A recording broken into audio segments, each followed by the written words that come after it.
Elena Vale stood in the marble hallway of a mansion that had never been a home, her suitcase packed with everything that mattered, which wasn't much. For 7 years, she'd been invisible to the man who owned her name, but never her heart. Dominic Hale built empires while she withered in luxury's shadow. Tonight, she would walk through those gold-trimmed doors and never return. But when Dominic finally looked up from his kingdom of contracts and power, the silence between them cracked open, revealing wounds neither knew how to heal. If you're drawn to stories of invisible women finding their voice, of powerful men learning what truly matters, then stay with me until the end. Hit that like button and comment what city you're watching from. I want to see how far Elena's journey travels across the world. The crystal chandelier above the dining room table cast prismatic light across untouched china, the same pattern Elena had chosen on her wedding day 7 years ago. She remembered thinking the delicate gold trim would make their home feel warm. She'd been wrong about many things back then. Elena set down her wine glass with careful precision, the soft clink barely audible in the cavernous room. Across from her, Dominic Hale's eyes remained fixed on the tablet glowing beside his plate, his jaw working mechanically as he ate without tasting. His suit was impeccable, charcoal gray with subtle pinstripes that whispered wealth in a language only the elite understood. His dark hair, threaded with distinguished silver at the temples, caught the light as he scrolled through whatever crisis currently demanded his attention. Another acquisition, another merger, another triumph in a career built on calculated dominance. Elena studied her husband's face, still handsome in that sharp, austere way that had first caught her attention at a charity gala a lifetime ago. She'd mistaken his intensity for passion, his focus for devotion.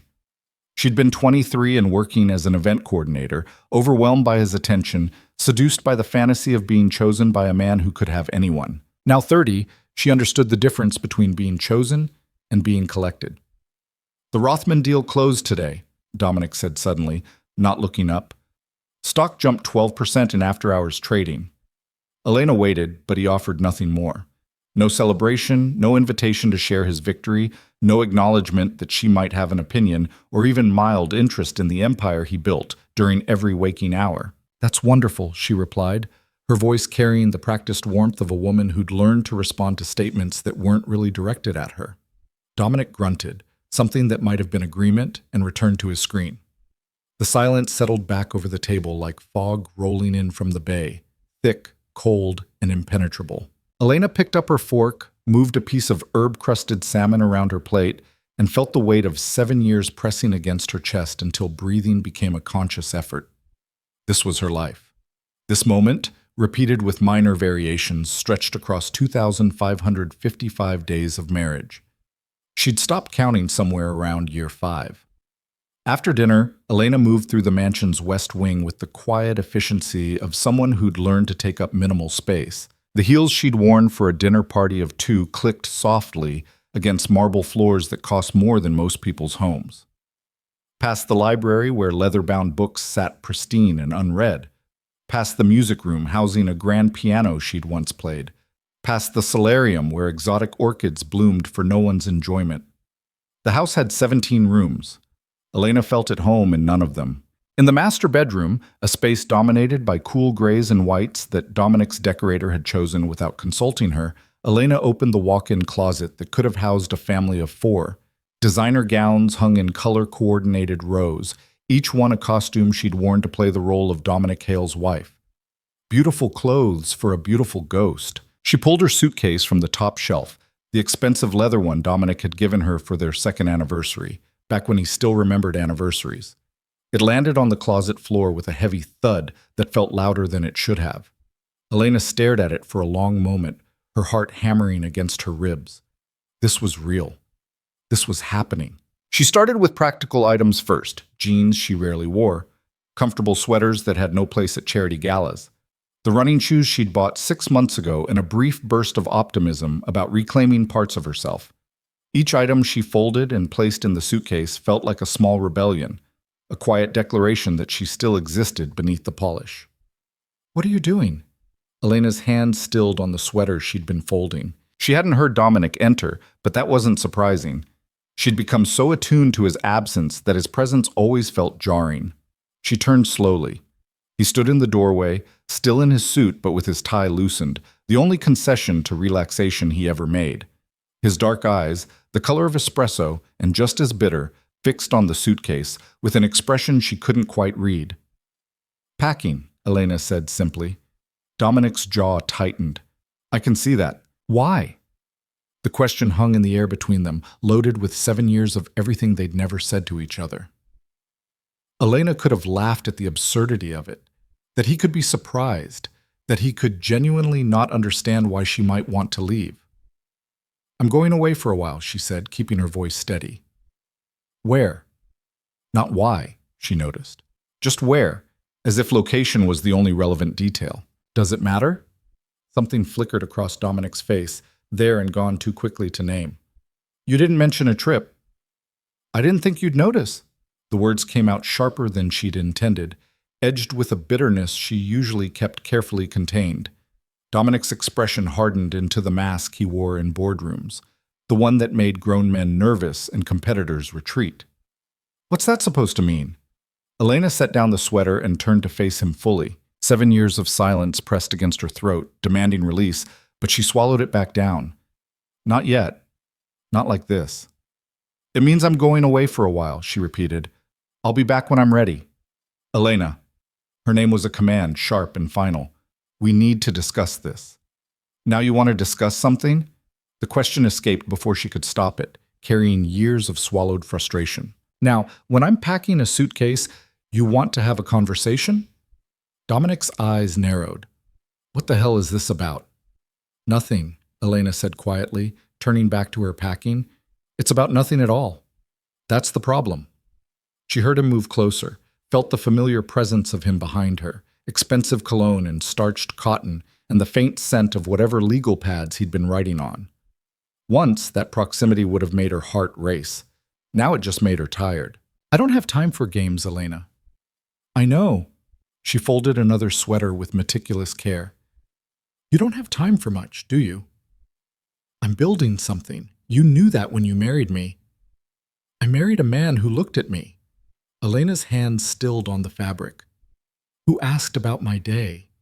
Who seemed to care whether I was happy or sad or even alive." "Don't be dramatic." The dismissal was so casual, so automatic that something cracked inside Elena's chest. She turned to face him, and for the first time in years, she let him see the full weight of her pain. "When was the last time you asked me how I was, Dominic? Really asked and waited for an answer?" His jaw worked, but he said nothing. "When was the last time we had a conversation that wasn't about your work or your schedule or what event you needed me to attend?" Still nothing. "When was the last time you touched me like you remembered I was your wife and not just another asset you acquired?" Dominic's expression darkened. "That's not fair." "No," Elena agreed softly. "It's not. None of this is fair." She turned back to her packing, adding toiletries to a small bag with hands that trembled slightly. Behind her, Dominic remained silent, and she could feel him processing, calculating, trying to understand a problem that couldn't be solved with money or power or strategic maneuvering. "How long will you be gone?" he asked finally, his voice carefully neutral. "I don't know." "That's not an answer." "It's the only one I have." Elena zipped the toiletry bag and set it in the suitcase, then moved to the dresser for underwear and the comfortable pajamas she wore alone every night. Dominic slept in his office more often than not, claiming work kept him late, and she'd stopped waiting up years ago. "We have the Carmichael dinner on Friday," Dominic said. "You committed to it." Of course. That's what concerned him. Appearances, obligations, the social machinery that kept his empire running smoothly. "You'll have to make my excuses," Elena said. "Elena." His voice hardened again. "This is childish." She laughed then, a sound without humor that surprised them both. "Childish, yes, I suppose wanting to be seen by my own husband is terribly immature of me. I see you every day." "You look through me every day?" "There's a difference." Dominic moved around to face her, and she saw something in his eyes that might have been frustration or confusion, or perhaps the first glimmer of real concern. It was hard to tell with him anymore. "What do you want from me?" he asked, and the question sounded genuine, as if he truly couldn't fathom what might be missing from their life together. Elena met his gaze, those dark eyes that had once made her feel like the only woman in the world and felt nothing but exhausted sadness. "I wanted you," she said quietly. "I wanted the man I married. I wanted partnership and conversation and to matter to you as much as your next acquisition. I wanted to feel like coming home to me was something you looked forward to instead of another obligation on your schedule. I provide everything for you." Dominic's voice carried an edge of defensiveness. "This house, your clothes, and anything you could possibly want, except yourself." The words fell between them like stones into still water, sending ripples through years of carefully maintained pretense. Dominic's expression shifted, something almost like pain crossing his features before the mask slammed back into place. "I'm doing exactly what I've always done, building our future, securing our position." "Our future?" Elena cut him off gently. "Dominic, we don't have a future. We barely have a present. That's ridiculous. We have everything. We have nothing that matters." Elena turned away from the confusion and anger warring in his expression, selecting a few more items with hands that had stopped shaking. Calm settled over her, the kind that came from finally speaking truth after years of swallowing it down. "I'll be at the Greystone Hotel for now," she said, zipping the suitcase closed. "You can reach me there if you need to discuss anything practical." "This is insane." Dominic's voice rose slightly, control slipping. "You can't just leave because you're having some kind of emotional crisis. Watch me." Elena lifted the suitcase from the floor, its weight solid and real in her hand. She walked past Dominic toward the door, half expecting him to try to stop her, but he just stood there, frozen in the middle of their bedroom, looking for the first time in years like a man who'd lost control of a situation. At the doorway, she paused and glanced back at him. "For what it's worth," she said softly, "I did love you. I loved you so much it scared me. I would have built a life with you that mattered more than any empire. But you can't love someone who's never really there." She left him standing in the closet, surrounded by the expensive trappings of a life that had never felt like hers, and walked through the mansion one last time. Each room she passed held memories that felt like they belonged to someone else, a younger, more hopeful version of herself who'd believed love could survive on scraps and someday promises. The grand staircase where Dominic had carried her on their wedding night, both of them laughing. The kitchen where she'd once tried to cook him breakfast before realizing he preferred eating at his desk. The entrance hall where she'd waited countless evenings for him to come home at a reasonable hour, hope dying a little more each time he didn't. Marcus, their driver, waited in the circular driveway, professional enough not to show surprise when she emerged with her suitcase. He'd probably seen this coming before she had. "The Greystone Hotel, Mrs. Hale?" he asked quietly, opening the car door. Elena nodded, sliding into the back seat of the Mercedes that had taken her to 1,000 meaningless events. Through the tinted window, she looked up at the mansion one last time, its windows glowing warmly in the darkness like a postcard of domestic bliss. She wondered if Dominic was watching her leave. Probably not. He was likely already back at his tablet, processing her departure the way he processed everything else, as a problem to be solved, a situation to be managed, a complication to be eliminated through strategy and force of will.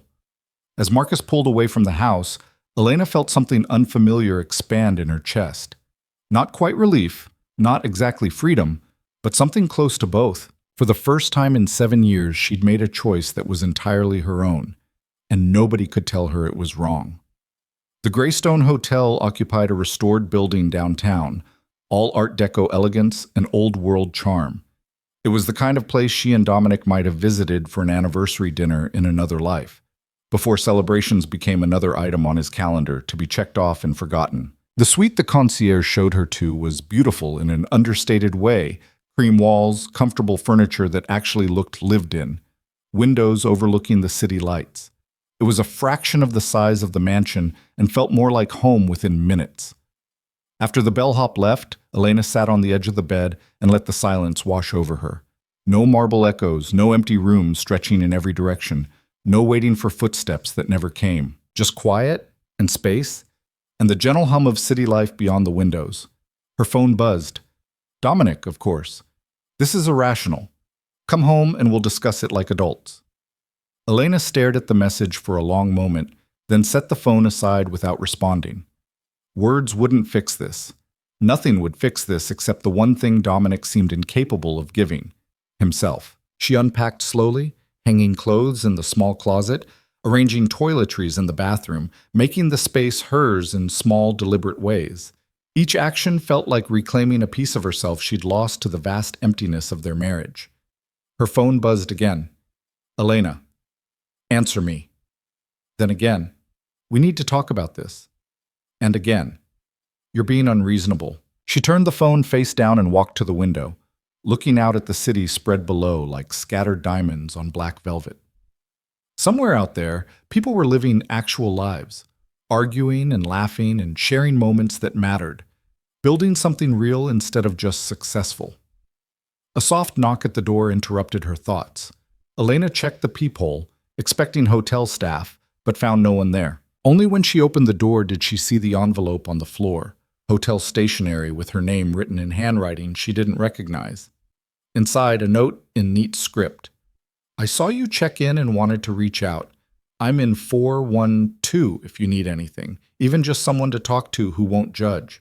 Sometimes the hardest thing about leaving is dealing with what comes after." Elena read it twice, something warm unfurling in her chest. A stranger's kindness, offered without expectation or agenda. When was the last time someone had simply offered her comfort? She folded the note carefully and set it on the nightstand, a small reminder that the world held more than cold marble and colder silences. That night, Elena slept better than she had in years, wrapped in hotel sheets that smelled like lavender and possibility. No waiting for Dominic's footsteps, no pretending to be asleep when he finally came to bed, no lying awake wondering what she'd done wrong to make him so distant. Just sleep, deep and dreamless, and her own. She woke to sunlight streaming through curtains she'd forgotten to close, and for a moment she couldn't remember where she was. Then it all rushed back: the suitcase, the conversation, the choice she'd made to save herself. Her phone showed 17 missed messages from Dominic, progression from demanding to angry to something that might have been concern buried under layers of frustration. "Where are you? This is ridiculous. Elena, answer your damn phone." "Fine. Stay at the hotel. But this conversation isn't over. We have responsibilities, commitments. People are asking questions." There it was. People were asking questions. Not, "I'm worried about you," or "I miss you," or "Please come home because I realize I've been an idiot." Just concern about appearances, about what their social circle might think. Elena set the phone down and ordered room service, fresh fruit and coffee and pastries she'd normally deny herself. She ate slowly, savoring each bite, reading the newspaper without interruption. Small pleasures, but entirely hers. A text came through from an unknown number. "Hope you slept well. Coffee shop on the corner makes amazing lattes if you need to escape the hotel." From 412. Elena smiled despite herself. She texted back a simple thanks, then dressed in jeans and a sweater, clothes she'd packed but never worn in her old life, and ventured out into the city. The coffee shop was exactly as described, a cozy hole in the wall where baristas knew their customers' names, and the air smelled like cinnamon and possibility. Elena ordered a latte and found a corner table, pulling out a notebook she'd bought on impulse from the hotel gift shop. She stared at the blank page for a long time, pen poised, wondering what came next. For 7 years, her life had followed Dominic's trajectory. His schedule, his priorities, his vision of what their marriage should be. She'd become an extension of his ambitions, a supporting character in his story. But what was her story? The question felt both terrifying and exhilarating. Elena started writing, not a plan or a list of goals, but simply thoughts, messy, honest reflections on how she'd lost herself, what she missed about the woman she used to be, what she wanted to reclaim. The words came slowly at first, then faster, spilling across pages in handwriting that got progressively messier as emotion overrode precision. "First time here?" Elena looked up to find a woman about her age standing near the table, holding a coffee cup and wearing a friendly smile. She had warm brown skin, natural hair pulled back in a colorful scarf, and the kind of ease in her own skin that Elena envied. "Is it that obvious?" Elena asked. "Only because I've never seen someone look so relieved to be drinking coffee alone." The woman gestured to the empty chair. "Mind if I join you? I'm Simone. I live upstairs and have made it my mission to know every regular and potential regular in this place. Elena found herself nodding, surprised by how much she wanted the company. Elena, and I'm not sure I'm going to be a regular, I'm just taking some time. The best kind of customer, Simone said, settling into the chair with the comfort of someone who'd claimed it often. Taking time is underrated. Everyone's always rushing to the next thing without stopping to figure out if they even want the next thing. The observation hit closer than Simone could have known. Elena managed a small smile. That's remarkably accurate. I have a gift. Simone's eyes were kind, perceptive. Also, I saw you checking into the Greystone yesterday. The I'm leaving my life walk is pretty distinctive. Is that what it looked like? That or witness protection, but you seem too sad for witness protection. Those people usually look relieved. Elena laughed, surprised by the sound. When had she last laughed like that, genuine and unexpected? Leaving my life, she repeated. That's about right. Want to talk about it? Or would you prefer to sit in comfortable silence while I tell you about my neighbor's ongoing war with the building's pigeon population? The offer was made lightly, with no pressure, and Elena felt something in her chest loosen. The pigeon war sounds fascinating, actually. They talked for an hour about nothing and everything. Simone told stories about her work as a freelance graphic designer, her disastrous attempts at dating, her neighbor Gerald's elaborate schemes to discourage pigeons from his balcony. She asked Elena gentle questions that never pushed, accepting vague answers with the grace of someone who understood that some stories needed time. When Elena finally checked her phone, she found more messages from Dominic, each one a variation on the same theme. Confusion, frustration, demands disguised as concern. Nothing that suggested he understood why she'd left. Nothing that indicated he was willing to change. The husband? Simone asked, reading Elena's expression. How did you… Ring tan line.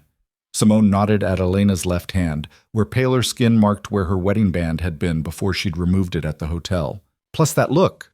The I love him but I'm so tired look.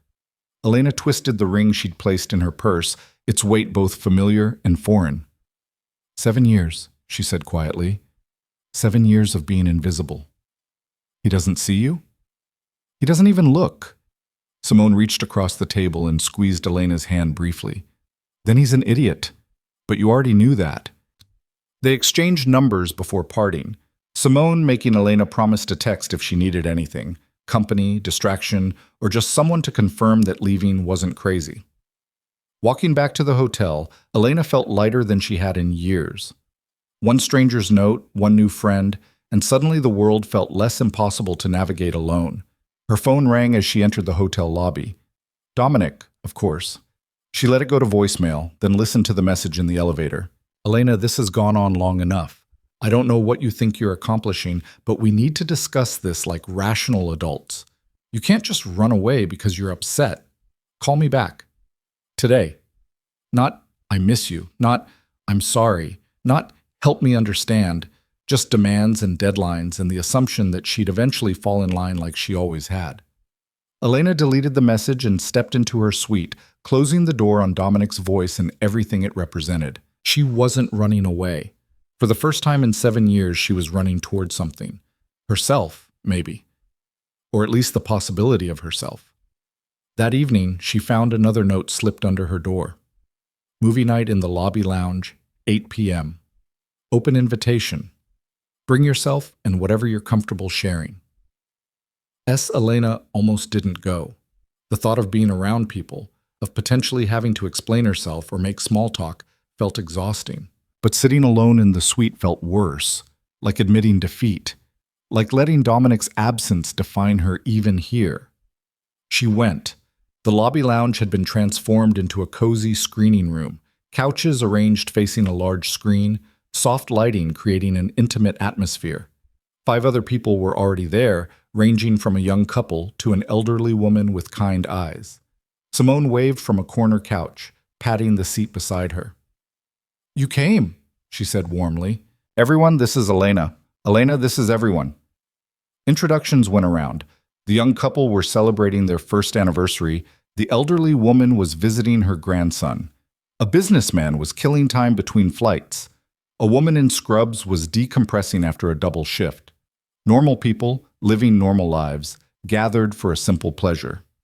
They watched an old romantic comedy, the kind with witty banter and improbable coincidences and a happy ending guaranteed. Elena found herself relaxing into the familiar rhythms, laughing at jokes she'd heard before, enjoying the simple comfort of shared experience. Halfway through, her phone buzzed. Dominic again. I'm trying to be patient, but this is getting ridiculous. You need to come home. Elena turned the phone off completely and focused on the movie, on the warmth of Simone's shoulder next to hers, on the sound of strangers laughing together. This, she thought, was what life was supposed to feel like. Connected, present, real. When the movie ended and people dispersed with warm good nights, Simone walked Elena back to her floor. Thank you, Elena said at her door. I almost didn't come, but I'm glad I did. Sometimes the things we almost don't do are the most important, Simone replied. Same time next week? I might not be here next week. Then same time tomorrow, or whenever you are here. The invitation stands. After Simone left, Elena turned her phone back on to find 12 new messages from Dominic, each one escalating in frustration. She read them all, then composed a single response. I need space and time to think. Please respect that. His reply came within seconds. How much time? As much as it takes.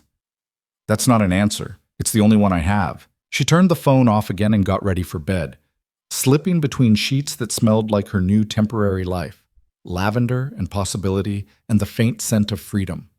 Outside her window, the city hummed with life, cars and voices and the thousand small sounds of people existing together. Inside, Elena finally felt like she could breathe. Tomorrow, she'd figure out what came next. Tonight, she'd simply exist in this moment, this space she'd carved out for herself. It wasn't everything. It wasn't a solution. But it was hers, and for now, that was enough. 3 days passed in a rhythm Elena had forgotten existed. Mornings at the coffee shop with Simone, afternoons exploring parts of the city she'd never visited despite living there for 7 years. Evenings in her hotel suite reading books she'd bought on impulse from a second-hand store. Small freedoms that felt revolutionary after years of scheduling her life around Dominic's calendar. Her phone remained mostly silent. Dominic had stopped sending multiple messages after she'd asked for space, though she could feel his frustration simmering through the single text he sent each morning. Still waiting for you to come to your senses. On the 4th morning, Elena woke to find her credit card declined at the coffee shop. Try it again, she asked the barista, embarrassment heating her cheeks as the line behind her grew longer. The young man swiped it 3 times, each attempt ending with the same apologetic beep. I'm sorry, ma'am, it's not going through. Elena pulled out her debit card with hands that had started to shake. Also declined. Her 3rd card, the one she barely used, met the same fate. I'll cover it, Simone said from behind her, stepping forward with her own card before Elena could process what was happening. Outside, Elena checked her banking app with mounting dread. All 3 accounts showed 0 balances. Not frozen, emptied, and she knew exactly who was responsible. That son of a bitch, Simone said, reading over her shoulder. He emptied your accounts? They're joint accounts. Elena's voice sounded distant to her own ears. Technically, he has every right to.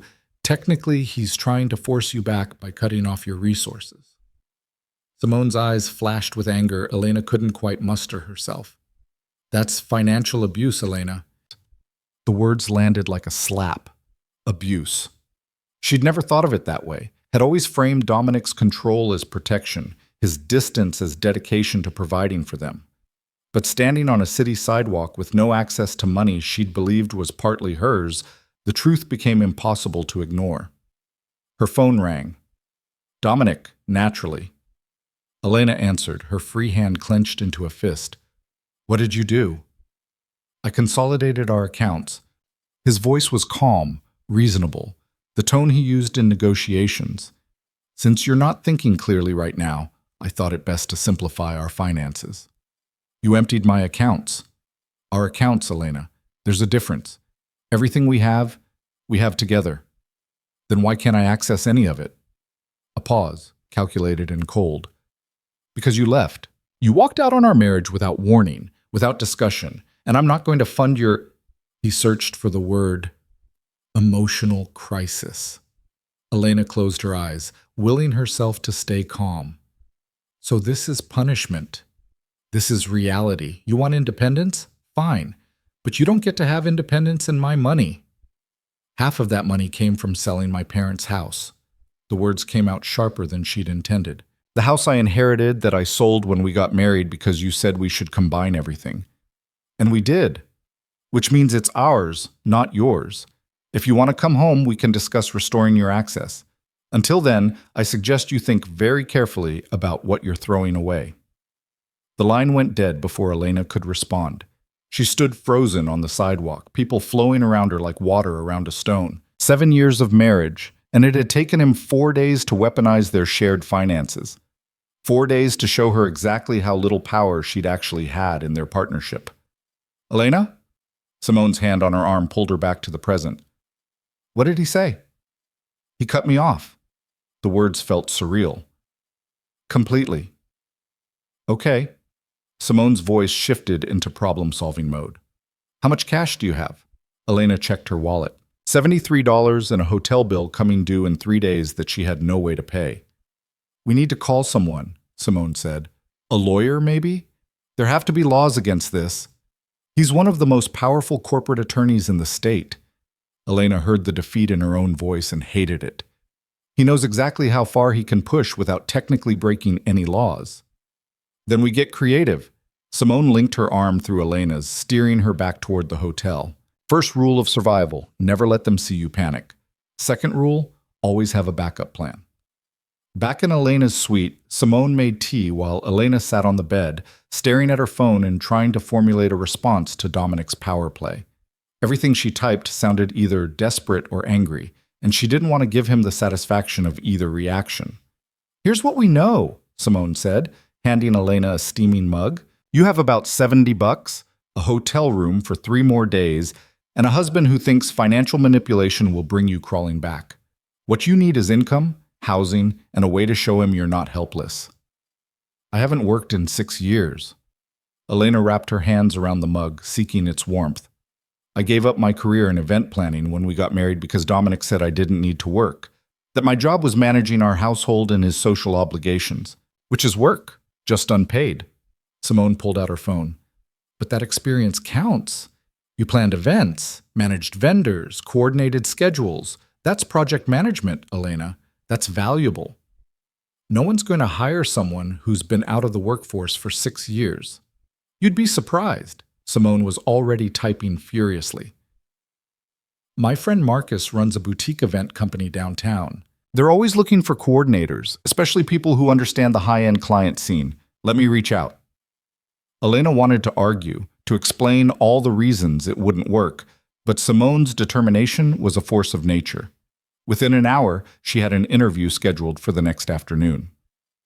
That night, Elena lay awake in the hotel bed, anxiety gnawing at her stomach. What if she'd forgotten everything about event planning? What if 6 years of attending galas as decoration had erased her ability to actually organize them? What if Dominic was right, and she was nothing without his money and status? Her phone buzzed with a message from an unknown number. Elena, this is Richard Carmichael. Dominic mentioned you were unwell and couldn't attend Friday's dinner. I hope you're feeling better. We missed you. Then another, from Jennifer Rothman. Darling, Dominic said you've been under the weather. Do let me know if there's anything I can do. Rest up. Elena stared at the messages, her jaw tight. So that was his strategy. Tell their social circle she was sick, maintain the facade of their perfect marriage while privately cutting her off. Keep her isolated, broke, and desperate enough to return on his terms. She typed a response to Richard before she could second-guess herself. Thank you for your concern. I'm actually doing quite well, just taking some personal time. I hope the dinner was lovely. Then to Jennifer. So kind of you to reach out. I'm feeling wonderful, actually. Just needed a break. Let's have lunch soon. Small rebellions, but they felt enormous. She was reclaiming her narrative, refusing to let Dominic control the story. A response came back from Richard almost immediately. Personal time? Is everything all right between you and Dominic? Elena hesitated, her fingers hovering over the keys. The smart thing would be to deflect, to maintain appearances, to protect Dominic's reputation the way she'd been trained to do. But she was so tired of protecting a man who'd never protected her. "We're going through a difficult period. I'd appreciate your discretion." She sent it before she could reconsider, then turned off her phone and pulled the covers over her head like a child hiding from monsters. The next morning, Elena dressed for her interview in the most professional outfit she'd packed, a charcoal gray sheath dress and modest heels. In the mirror, she looked like a slightly rumpled version of her old self, the woman who'd once confidently pitched event concepts to demanding clients. She could do this. She had to. The boutique event company occupied a converted loft in the arts district, all exposed brick and industrial chic. Marcus Chen turned out to be an energetic man in his 40s with purple-rimmed glasses and a smile that put Elena instantly at ease. "Simone speaks very highly of you," he said, gesturing for Elena to sit in a vintage leather chair. "Says you've been coordinating high-profile events for years." "I used to coordinate them professionally," Elena clarified. "The last 6 years have been more personal." "Personal meaning?" "I've planned and attended events as my husband's wife. Charity galas, corporate dinners, that sort of thing." Marcus leaned back, studying her. "So you understand the world we're dealing with, the clients who have impossible demands and money to back them up, the vendors who need constant wrangling, the last-minute crises that would make normal people have nervous breakdowns." "I've lived that world." Elena met his gaze steadily. "I know how to handle difficult personalities, impossible timelines, and situations where failure isn't an option." "Why now? Why come back to work after 6 years?" The question hung in the air between them, loaded with implications. Elena could lie, could create a sanitized version that made her sound ambitious rather than desperate, but she was so tired of lying. "Because I left my marriage," she said quietly, "and I need to remember who I am beyond being someone's wife." Marcus's expression softened. "That's the most honest answer I've heard in an interview in years." He pulled out a tablet, swiping through what looked like project files. "I have a client event next week, 50th birthday party for a tech executive's wife. The original coordinator quit 2 days ago, and it's a nightmare of competing vendor schedules, last-minute venue changes, and a client who keeps adding requirements. It's a trial by fire, but if you can pull it off, the job is yours." Elena's heart hammered against her ribs. "What's the timeline?" 6 days, parties on Saturday." "That's insane." "Welcome to events?" Marcus grinned. "So, you interested?" Every reasonable part of Elena's brain screamed no. She was rusty, homeless in a week, and emotionally exhausted. But underneath the fear, something else stirred. Excitement, maybe, or the memory of who she used to be before she'd become Dominic's accessory. "I'm interested," she heard herself say. Marcus handed her the tablet. "Files are all here, I'll need status updates daily, and I'll be your backup if anything goes sideways. Pay is hourly, with a bonus if the client's happy. Think you can handle it?" Elena scrolled through the project details, her mind already organizing timelines and priorities. "Yes, I can handle it." Walking back to the hotel, Elena felt something unfamiliar settling into her chest. Purpose. For 6 years, her days had been empty stretches of waiting for Dominic to acknowledge her existence. Now she had deadlines, responsibilities, a reason to wake up beyond simply enduring another day of invisibility.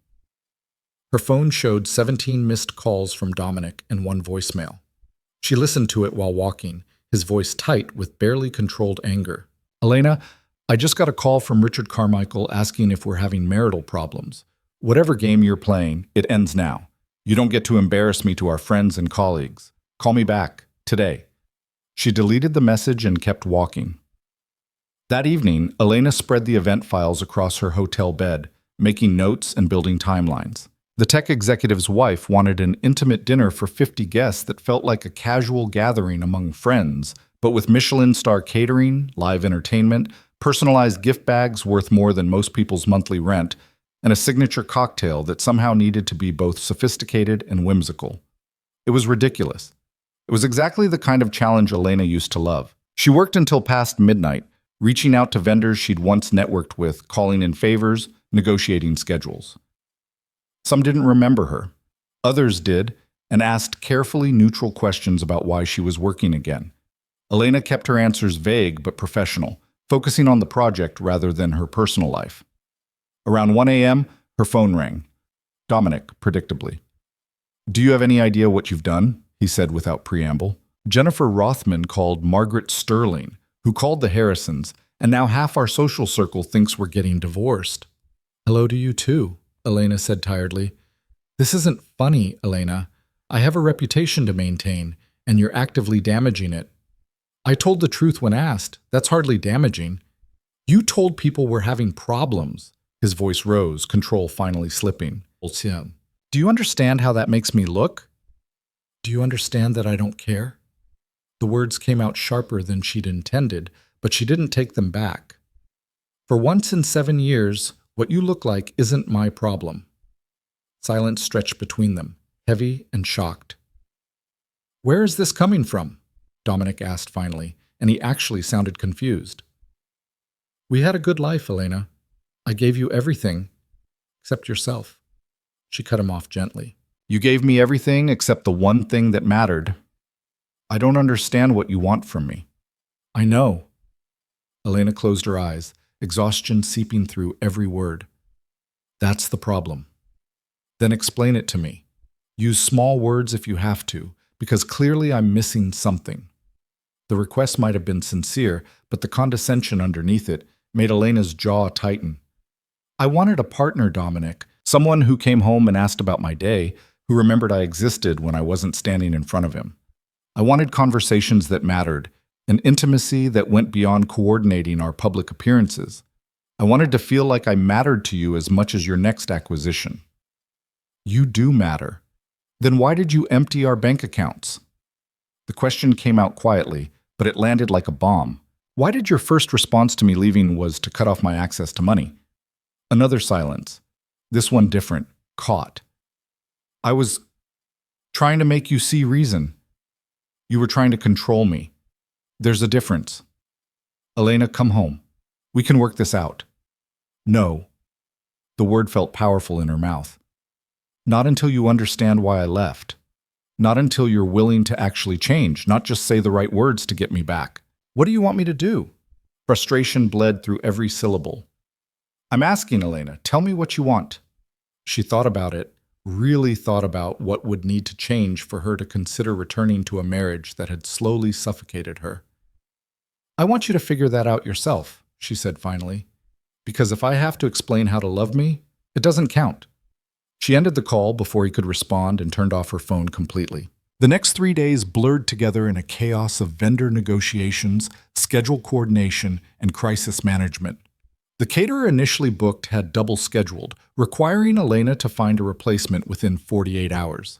The venue's sound system failed during setup, sending her scrambling for an audio technician who could work miracles on short notice. The client changed her mind about the color scheme twice, then about the entire seating arrangement, and finally about whether she even wanted a seated dinner versus cocktail reception. Elena handled it all with a calm efficiency that surprised her, drawing on skills she'd thought she'd lost. Every solved problem felt like reclaiming a piece of herself. On Wednesday evening, Simone found her in the hotel lobby, surrounded by fabric swatches and seating charts, looking frazzled but alive in a way she hadn't in years. "You look happy," Simone observed, settling into the chair across from her. "I look insane," Elena corrected, but she was smiling. "This client is impossible, the timeline is ridiculous, and I'm pretty sure at least 3 things are going to go catastrophically wrong on Saturday." "But you're happy." Elena paused, considering. "I'm present. I'm doing something that matters, even if it's just making sure 50 rich people have the perfect party. I'm using my brain for something other than wondering why my husband won't look at me." Speaking of, any more harassment from Dominic? "He's called twice a day like clockwork. I've stopped answering." Elena shuffled papers, organizing chaos into neat piles. "He threatened to come to the hotel yesterday, but I told the front desk I'm not receiving visitors." "Good for you." Simone examined one of the fabric swatches, a deep emerald silk. "This is gorgeous. What's it for?" "Table runners." The client decided the original ivory was too bridal and wanted something with more personality. Elena made air quotes around the phrase, rolling her eyes fondly. "Which is code for, I saw something on Pinterest and now we're redesigning everything." They worked together for another hour, Simone providing opinions on design choices while Elena refined her timeline.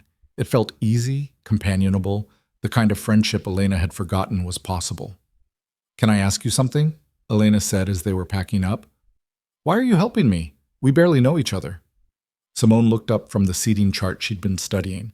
"Because I was you, about 5 years ago. Different circumstances, but the same trapped feeling, the same realization that I'd disappeared into someone else's life." She smiled, but it carried old pain. "I didn't have anyone to help me figure out the next steps. So when I saw you checking into that hotel with your sad little suitcase, I thought maybe I could be for you what I needed back then." Elena felt tears prick her eyes. "Thank you doesn't feel like enough." "Then pay it forward someday." Simone squeezed her hand. "Help the next woman who looks lost." That night, Elena's hotel bill came due. She'd been so focused on the event that she'd almost forgotten her housing situation. Marcus had advanced her some pay, but not enough to cover another week at the Greystone. She was looking at cheaper options on her laptop when someone knocked on her door. Through the peephole, she saw a hotel employee holding an envelope. "Mrs. Hale, this was left for you at the front desk." Elena opened the envelope with shaking hands, expecting a notice from Dominic or maybe an eviction warning. Instead, she found a note in Simone's handwriting. "Rooms paid through the end of the month. Don't argue. Consider it an investment in your future success. You can pay me back when you land your next big client. S." Elena read it 3 times, something warm and overwhelming building in her chest. Kindness, offered freely and without expectation. When had she last experienced that? She knocked on Simone's door immediately, not caring that it was past 10 p.m. Simone opened it in pajamas, toothbrush in hand. "I said don't argue. I can't let you. You can, and you will." Simone's expression was firm but gentle. "Because right now you need help, and someday you'll be in a position to help someone else. That's how this works." "Why?" Elena's voice cracked. "Why would you do this for a stranger?" "Because you're not a stranger anymore. You're my friend." Simone pulled her into a quick hug. "Now go get some sleep. You have an impossible event to pull off in 3 days." Friday arrived with alarming speed, bringing a cascade of last-minute complications. The florist delivered the wrong shade of roses, requiring an emergency substitution. The entertainment, a jazz trio the client insisted was essential, got stuck in traffic and arrived 2 hours behind schedule for their sound check. One of the 50 personalized gift bags had the wrong monogram, sending Elena on a frantic hunt for a replacement. Through it all, Marcus checked in regularly, offering support and occasionally taking over negotiations when vendors proved difficult. Elena had forgotten what it felt like to work with someone who trusted her competence, who saw her as capable rather than decorative. By Friday evening, everything was as ready as it could be. Elena stood in the venue, a beautifully restored historic library with soaring ceilings and walls of leather-bound books, and felt a surge of pride. It looked perfect, elegant, warm, exactly the sophisticated casual balance the client had requested. Her phone rang. Not Dominic this time, but Marcus. "The client just called," he said, and Elena's heart sank at his tone. "She's thrilled, stopped by for a preview and apparently cried happy tears. She wants to know if you're available for her daughter's wedding next spring." Relief flooded through Elena so powerfully she had to sit down. "Really? Really? You did good, Elena. Really good." That night she allowed herself to feel it. Satisfaction, accomplishment, the knowledge that she was still capable of creating something meaningful. It wasn't saving lives or changing the world, but it was hers, and it mattered. She texted Dominic before she could second-guess herself. "I got a job. I'm working again." His response came quickly. "Doing what?" "Event planning. What I used to do before I married you." A longer pause this time. "You don't need to work. Come home. I want to work. I need to. This is ridiculous. You're my wife, not some career woman scrambling for—" Elena didn't read the rest. She deleted the message and turned off her phone, refusing to let his contempt poison her achievement. Saturday's event went flawlessly. The client cried again, happy tears that made her mascara run and her husband laugh fondly. The guests raved about every detail, from the signature cocktails to the personalized playlist to the way the candlelight made the whole space glow. Elena moved through the evening in a state of controlled chaos, solving small crises before they became visible, ensuring everything flowed seamlessly. When the last guest left and the cleanup crew was finishing, the client pulled Elena aside. "I don't know how you pulled this off in less than a week," she said, pressing a business card into Elena's hand. "But you're magic. Call me Monday. I want to discuss that wedding, and I have about 6 friends who need to know you exist." Elena floated back to the hotel, exhausted but exhilarated in a way she hadn't been in years. Simone was waiting in the lobby with champagne and 2 glasses. "Marcus texted me, said you were brilliant." They toasted in the lobby lounge, laughing about the crisis with the roses and the moment Elena had prevented a minor disaster involving the jazz trio's microphone stand and an unfortunately placed candelabra. "You're glowing," Simone observed, "like actually radiant." "I forgot what this felt like," Elena admitted. "Being good at something, being valued for what I can do, not what I look like on someone's arm." "Welcome back to yourself." Later, alone in her room, Elena looked at her reflection in the bathroom mirror. Same face, same features, but something fundamental had shifted. She looked alive again, present, no longer fading into expensive wallpaper. Her phone showed more messages from Dominic, each one a variation on the same theme: concern disguised as control, appeals to reason that were really demands for compliance. She read them all, then composed a single response. "I'm not coming home until you understand why I left. Not for threats, not for money, not for social pressure. When you're ready to actually change instead of just wanting me to fall in line, we can talk. Until then, I'm building a life that doesn't require me to be invisible." She sent it before fear could stop her, then blocked his number.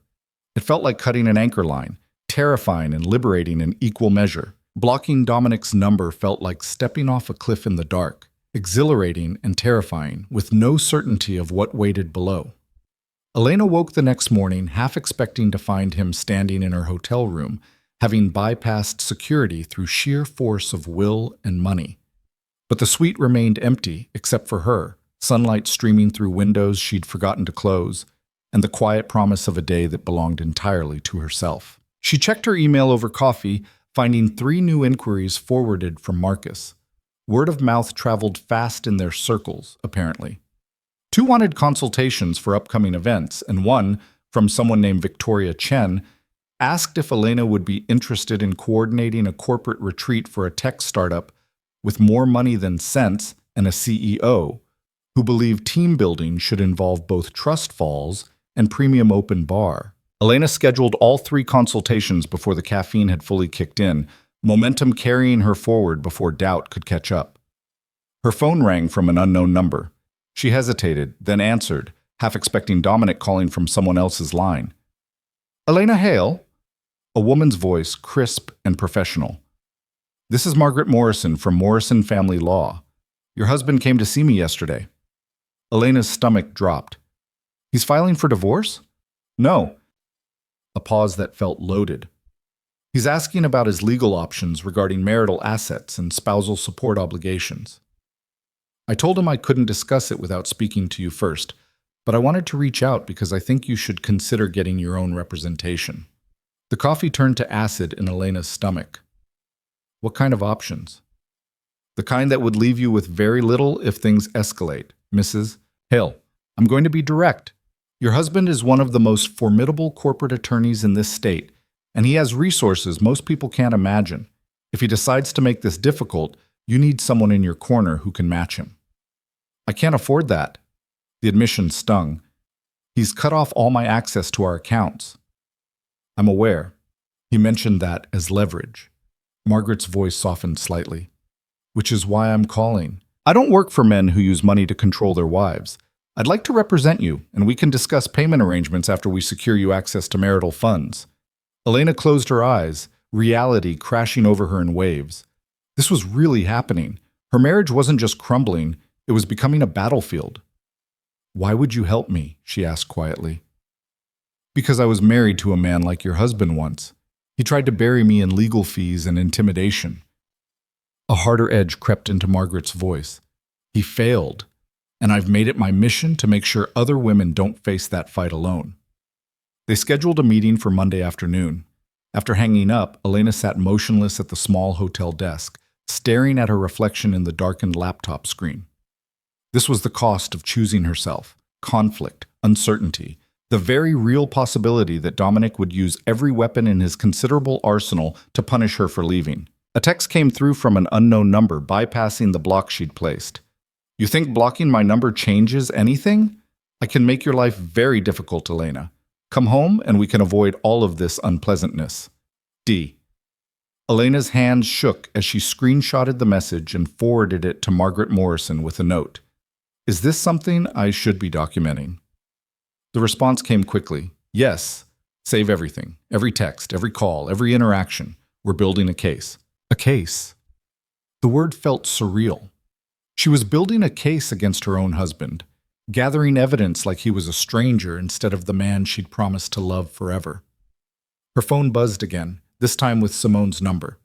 "Coffee shop in 20? You look like you could use friendly faces." Elena almost declined, wanting to hide in her room and process the morning's revelations in private.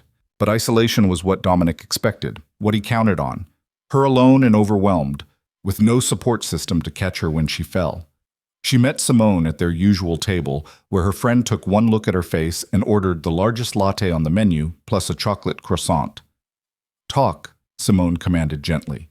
Elena did, words spilling out in a rush: the lawyer's call, Dominic's threats, the dawning realization that leaving her marriage meant going to war with someone who'd built his career on winning at any cost. "He can't actually leave you with nothing," Simone said when Elena finished. "There are laws about marital property division. Laws he knows better than anyone." Elena tore small pieces off the croissant without eating them. "He spent 20 years finding loopholes in laws for his clients. What's to stop him from doing the same thing to protect his own interests? A good lawyer on your side, and the fact that courts tend to frown on wealthy husbands trying to steamroll their wives." Simone reached across the table, squeezing Elena's hand. "You're not powerless, even if he wants you to feel that way." Elena wanted to believe her, wanted to trust that the legal system would protect her from someone who'd mastered manipulating it. But fear sat heavy in her chest, whispering that she'd made a terrible mistake, that she should have stayed invisible rather than risk losing everything. Her phone buzzed with a calendar reminder: first client consultation in 2 hours. The tech executive's wife, whose party she'd coordinated, wanting to discuss her daughter's wedding. Elena forced herself to focus on what she could control. She had work, skills people valued, the beginning of a career she'd once loved. Dominic could threaten her finances, could try to intimidate her into submission, but he couldn't take away her competence. The consultation went well. The client, whose name was Patricia Holloway, brought her daughter Amanda, a bright-eyed woman in her late 20s who radiated the kind of joy Elena remembered feeling before her own wedding. "Mom can't stop talking about how you saved her party," Amanda said, scrolling through photos on her phone. "The way you made everything feel effortless, even though she knows it wasn't." They discussed the wedding, a June ceremony at a vineyard 2 hours north, roughly 200 guests, a budget that made Elena's eyes water. Amanda wanted elegant but not stuffy, romantic but not saccharine, memorable but not gimmicky. The kind of balanced vision that required both skill and intuition to execute. "When can you start?" Patricia asked when they'd reviewed the preliminary details. "I'd need to check with my boss about availability," Elena hedged, though Marcus had already told her she could take whatever client she wanted. "But I'm very interested." "We're very interested in you." Patricia pulled out her checkbook, writing with decisive strokes. "Here's a deposit to hold the date. We can formalize everything else later, but I want to make sure you're committed to this." Elena stared at the check. More money than she'd seen in her own name since Dominic had emptied their accounts. It felt like possibility made tangible, proof that she could survive without him. Walking back to the hotel, she called Marcus with an update. He laughed when she described the wedding timeline and budget. "You're building yourself quite the client list," he said warmly. "At this rate, you'll be ready to go independent in 6 months." Independent? The word felt impossible. Your own company, your own clients, your own rules. You've got the skills and now the connections. Why work for someone else when you could work for yourself? The idea planted itself in Elena's mind like a seed, small and fragile, but undeniably present. Her own business, her own success, built on her own terms. It felt simultaneously terrifying and essential. That evening, she met Margaret Morrison at a coffee shop across town, somewhere Dominic and his colleagues would never think to look. Margaret was a woman in her 50s with steel gray hair and the kind of sharp intelligence that radiated from every gesture. "Tell me everything," she said after ordering them both coffee. "From the beginning." Elena did, starting with the slow erosion of her marriage, the years of emotional absence, the final decision to leave. Margaret listened without interrupting, taking occasional notes on a legal pad, her expression growing progressively grimmer. "How long have you been married?" she asked when Elena finished. 7 years. "And you gave up your career when you married?" "He said I didn't need to work, that my job was managing our household and his social life." Margaret's jaw tightened. "Which is labor, just unpaid labor. Did you inherit anything before the marriage?" "My parents' house. I sold it when we got married and put the money in our joint account." Saying it aloud made Elena cringe at her own naivety. "He said we should combine everything, that separate accounts implied a lack of trust." Classic financial control tactic. Margaret flipped to a new page. "What about during the marriage? Any assets acquired? Any accounts opened in your name?" Elena shook her head, shame heating her cheeks. "Everything was joint or in his name. The house? The cars? The investment accounts? I had credit cards, but they were on accounts he controlled." "Which he's now using as leverage." Margaret set down her pen, meeting Elena's eyes directly. "I'm not going to sugarcoat this. Your husband has set things up to maintain maximum control. But that doesn't mean you're without options. You're entitled to half of all marital assets, including the house and investments. You're entitled to spousal support while you get back on your feet. And his attempt to cut you off financially actually works in our favor. It demonstrates a pattern of control that courts don't like. He has the best lawyers money can buy. He has corporate attorneys who excel at mergers and acquisitions." Margaret smiled, and it was sharp enough to cut. "I specialize in divorces involving high net worth individuals who think their money makes them untouchable. Trust me, I've seen men like your husband before, and they always make the same mistake." "What's that?" "They underestimate their wives." Elena felt something shift in her chest, not quite hope, but something harder and more resilient. Determination, maybe, or the first stirrings of real anger at how thoroughly Dominic had tried to trap her. "What do we do first?" she asked. "We file for legal separation and temporary support. We document every instance of financial control and intimidation. We secure your right to access marital funds while the case proceeds." Margaret pulled out a folder thick with documents. "And we make it clear to your husband that you're not going to be bullied into submission." They worked for 2 hours, Elena signing forms and answering questions about their finances, their marriage, the timeline of Dominic's emotional withdrawal. By the end, her hand cramped from writing and her head spun with legal terminology, but she felt less powerless than she had since leaving. "One more thing," Margaret said as they were wrapping up. "I need you to prepare yourself for this to get ugly. Men like Dominic don't handle loss well, and to him you leaving is a loss of control. He's going to escalate before he considers compromising." "How much worse can it get?" Margaret's expression was kind but honest. "He could try to destroy your reputation in your social circle. He could make professional life difficult by leveraging his connections. He could drag out this legal process to exhaust your resources and will to fight. I've seen all of it before." Elena swallowed hard. "And if he does? Then we fight back harder, and we make sure the court sees exactly what kind of man he is." That night, Elena couldn't sleep. She lay in the hotel bed watching shadows move across the ceiling, anxiety gnawing at her stomach. Margaret's warnings echoed in her mind, painting vivid pictures of all the ways Dominic could make her suffer for choosing herself. Her phone buzzed with an email notification. Against her better judgment, she checked it. From Dominic, with no subject line.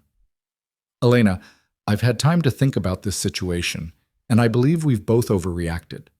You're upset, understandably, and I may have been too harsh in my response. Let's meet for dinner tomorrow and discuss this like rational adults. I'm willing to make certain concessions if you're willing to be reasonable about what you're asking for. This doesn't have to become adversarial." Dominic Elena read it 3 times, parsing the careful language. Not an apology. Dominic never apologized. Not an acknowledgement of what he'd done wrong. Just an offer to negotiate, as if their marriage were another business deal requiring compromise and concession. She forwarded it to Margaret with a note. Is this a trap? The response came quickly despite the late hour. Probably. Don't respond without talking to me first. These situations can be used against you. Elena set the phone aside, but sleep remained elusive. Part of her, the part that had loved Dominic enough to marry him, that remembered the early days when he'd seemed capable of genuine warmth, wanted to believe he was sincere, that maybe he'd realized what he was losing and was ready to actually change. But 7 years of marriage had taught her to recognize Dominic's negotiation tactics. This was a calculated move designed to appear reasonable while maintaining his position of power. He wasn't offering change, he was offering the appearance of change in exchange for her compliance. She drafted and deleted 5 different responses before finally settling on silence. Let him wonder. Let him experience a fraction of the uncertainty she'd felt for years. The next morning brought another cascade of messages from unknown numbers. Dominic's assistant, his secretary, even his mother, each one carrying variations on the same message. Come home.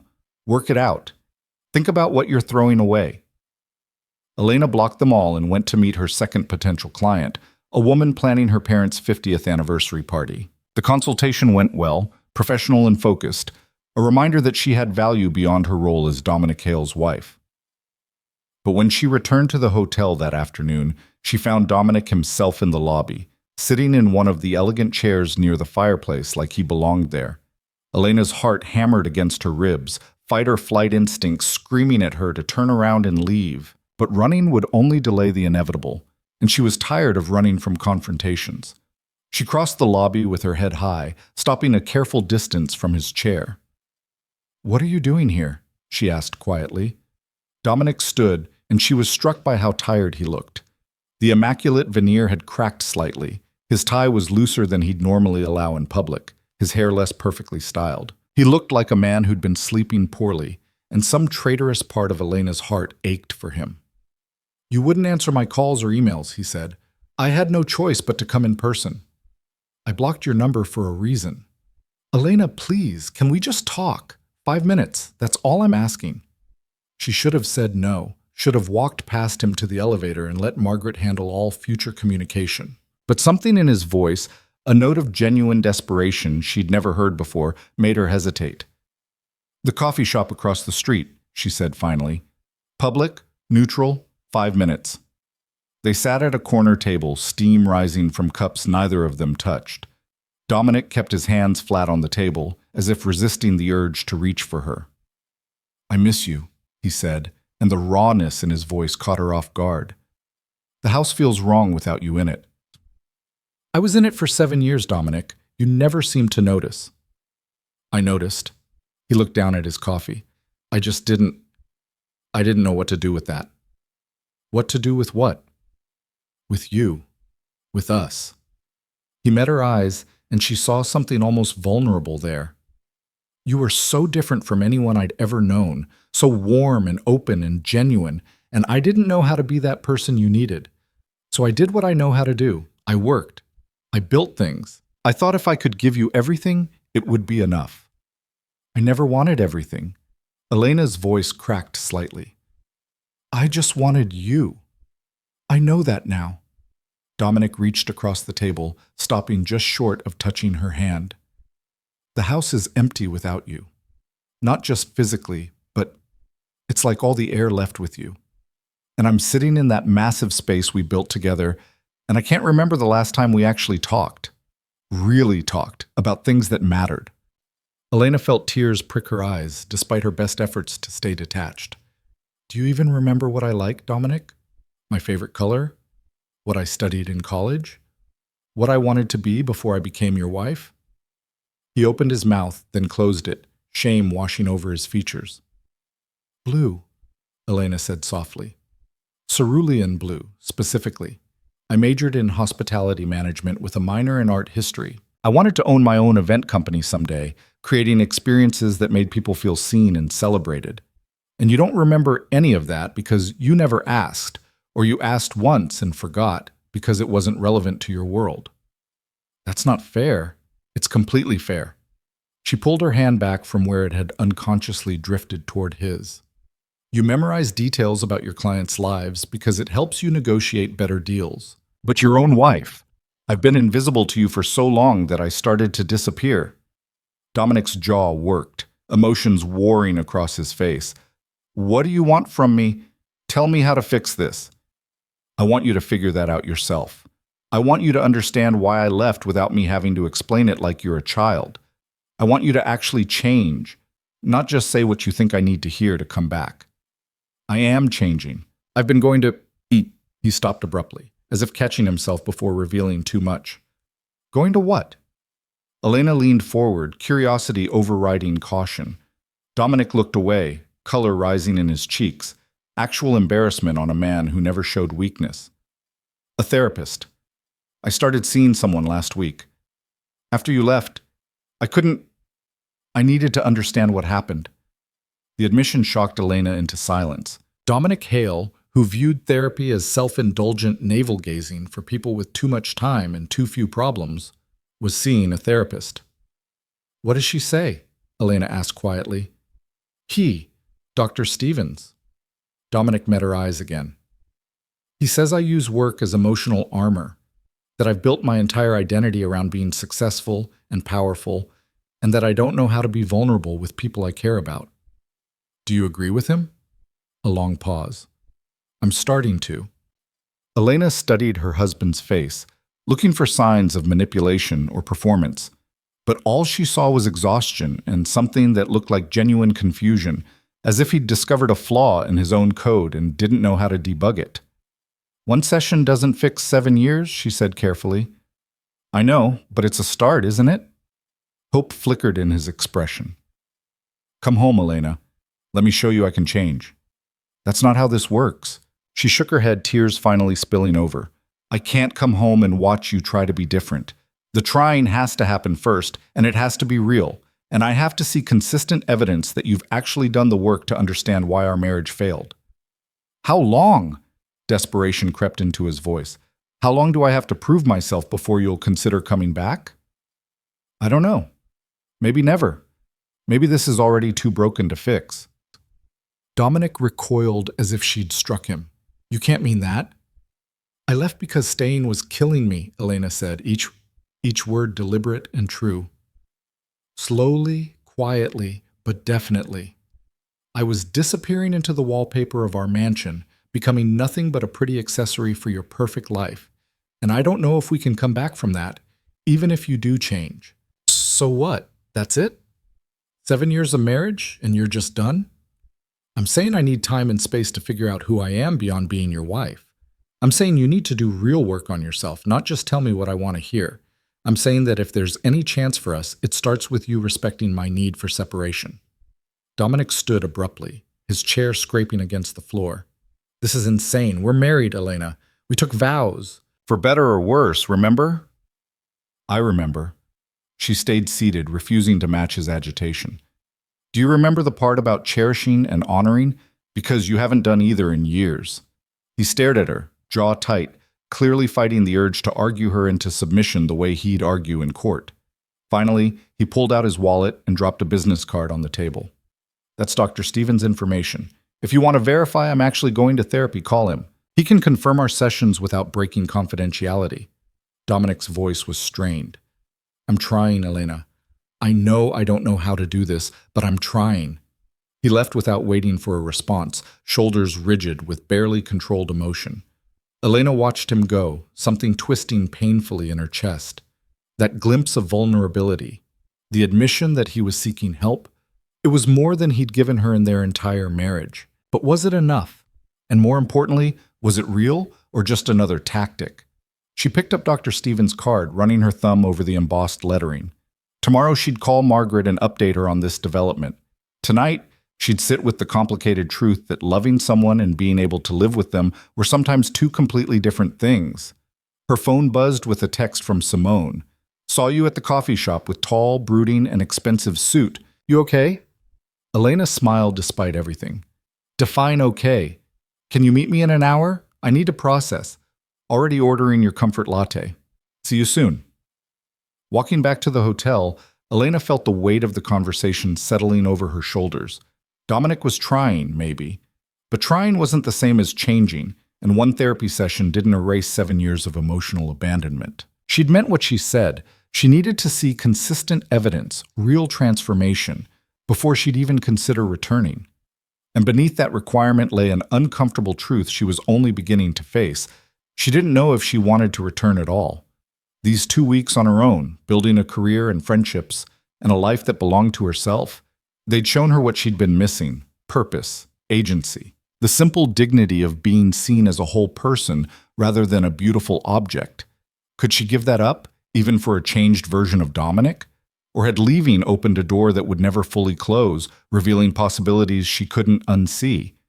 She didn't have answers yet, but for the first time in 7 years, she had the space and support to figure them out on her own terms. And that, Elena thought, as she pushed through the hotel's revolving door, was worth whatever challenges lay ahead. Simone was waiting at their usual table when Elena arrived, 2 lattes already cooling and a plate of pastries between them. She took one look at Elena's face and pushed the largest croissant across the table without a word.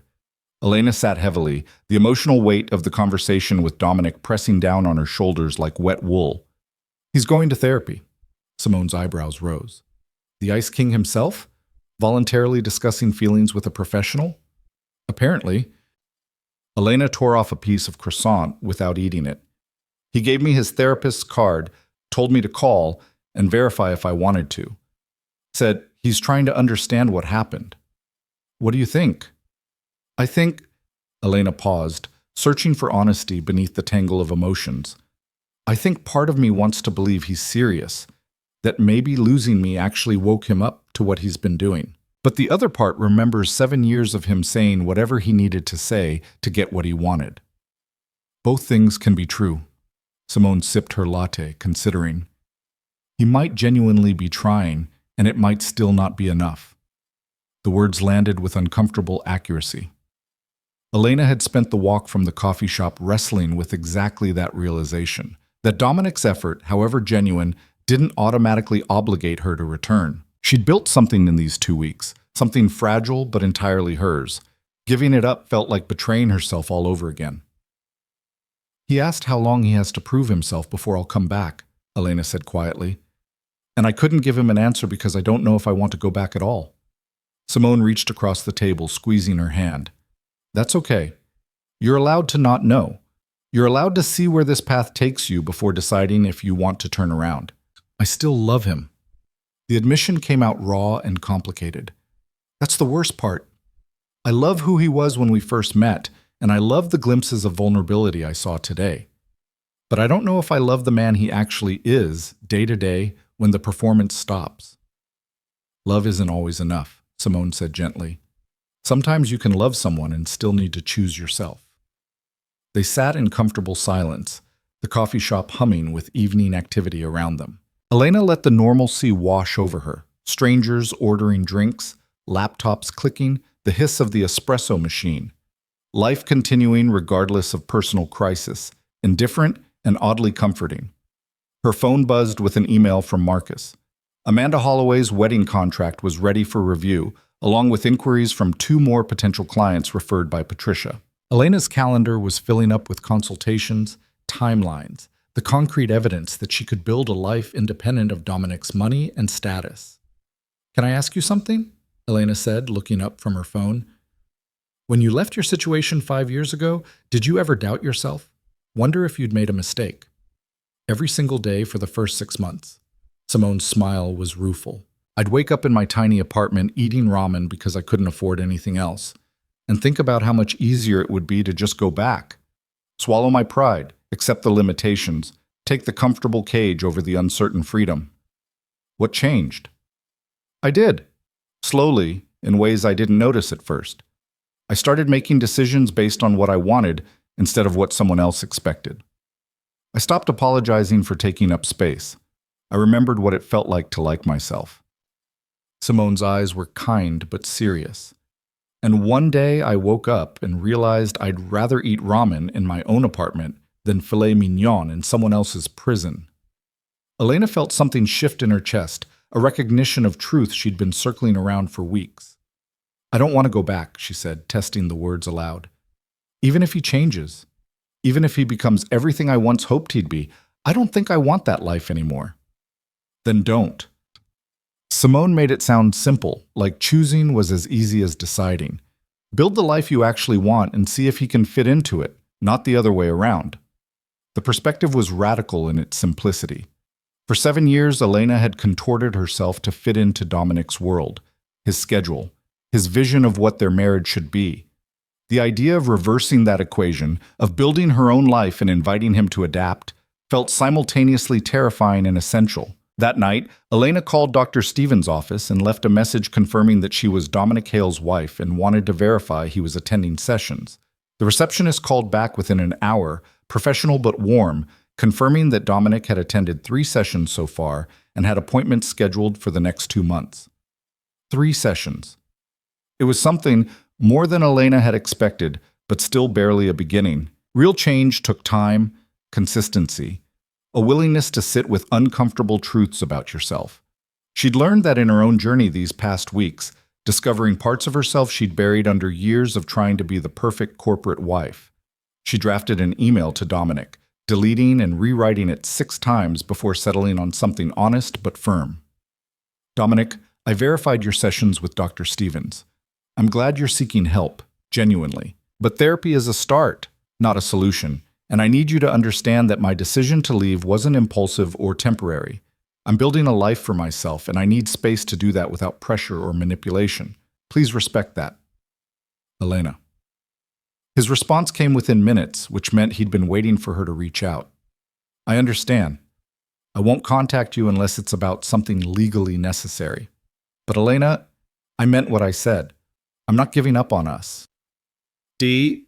Elena read it twice, then closed her laptop and pulled out the notebook she'd been using to plan her business. If she was going to do this, really commit to independence, she needed more than just freelance work through Marcus. She needed her own company, her own brand, her own vision.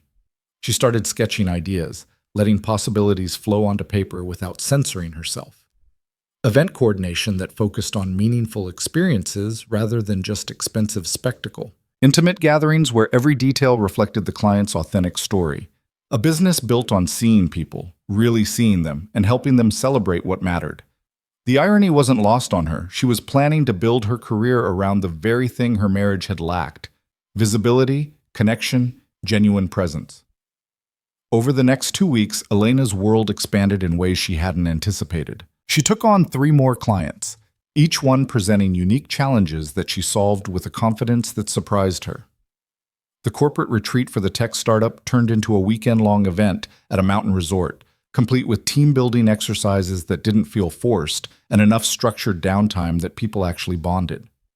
Amanda's wedding planning moved into full swing, with venue tours and vendor meetings that reminded Elena why she'd loved this work in the first place. Marcus offered her a partnership in his company, recognition of how many clients she'd brought in and how smoothly she managed complex projects. Elena thanked him, but declined, explaining her plans to start her own business.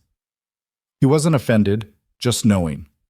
"You're ready," he said over coffee in his office, sunlight streaming through industrial windows.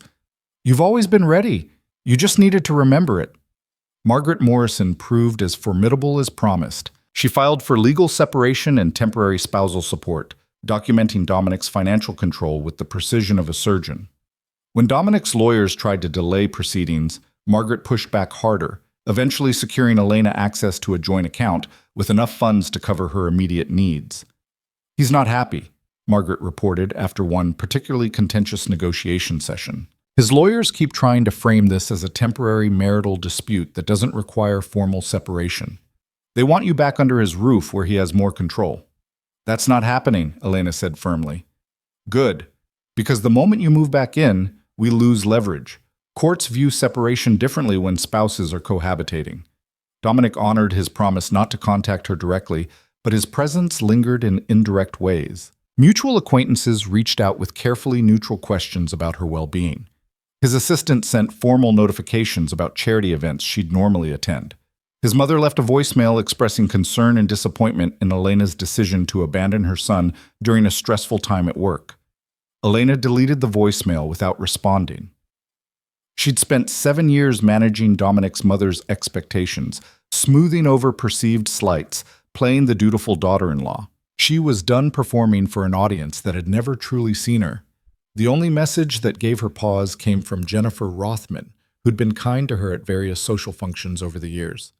Elena, I don't know the details of what's happening between you and Dominic, and I'm not asking. I just wanted you to know that I've always admired your grace under pressure. Whatever you decide, I hope you choose what's best for you, not what's expected. Lunch sometime? No agenda, just friendship. Jennifer. Elena stared at the message for a long time, touched by the offer of support without judgment. She responded with gratitude and a tentative coffee date, surprised to discover that some connections from her old life might survive the earthquake of her leaving. 4 weeks after she'd packed her suitcase and walked out of the mansion, Elena sat in a small office space she was considering leasing for her new business. It wasn't much, a converted loft above a bookstore with exposed brick walls and windows overlooking a tree-lined street. But it felt right, like the physical manifestation of the life she was building. Simone walked through the space with her, offering opinions on layout and lighting. You could put your desk here facing the windows, client consultations in that corner with the good natural light, storage for samples and portfolios along this wall. Elena tried to envision it, her name on the door, her vision guiding the work, her rules determining success. It felt simultaneously impossible and inevitable, like she'd been walking toward this moment without realizing it. What would you call it? Simone asked, running her hand along the brick wall. I don't know yet. Elena turned in a slow circle, taking in the space's potential. Something that captures what I want to do, creating experiences that make people feel seen. Seen events? Visible celebrations? Simone grinned. Okay, maybe I'm not great at naming things. Elena laughed, but the word visible stuck with her. That's what she'd been searching for all along. Visibility, acknowledgement, the simple recognition of her existence as more than decorative furniture. Her phone rang with a number she didn't recognize. She almost didn't answer, wary of more indirect contact from Dominic's circle, but something made her pick up. Elena Hale? A woman's voice, warm and slightly tentative. Yes? This is Dr. Catherine Stevens. I'm a colleague of Dr. James Stevens, your husband's therapist. I hope I'm not overstepping, but James mentioned you'd called to verify sessions, and I wanted to reach out about something that might be helpful. Elena's guard went up immediately. I'm not comfortable discussing my husband's therapy. I'm not calling about his therapy specifically, Catherine interrupted gently. I'm calling because I run a support group for spouses navigating separation from emotionally unavailable partners. It's a safe space to process what you're going through with people who understand. No judgment, no pressure, just community. I thought you might find it valuable. The offer caught Elena off guard. How did you even know? James didn't violate confidentiality, if that's what you're worried about. He simply mentions that his client's wife had reached out and that she might benefit from support during this difficult time. The rest was connecting dots. Catherine's voice was kind, but professional. The group meets Tuesday evenings at my office downtown. You're welcome to attend if you're interested. No commitment required.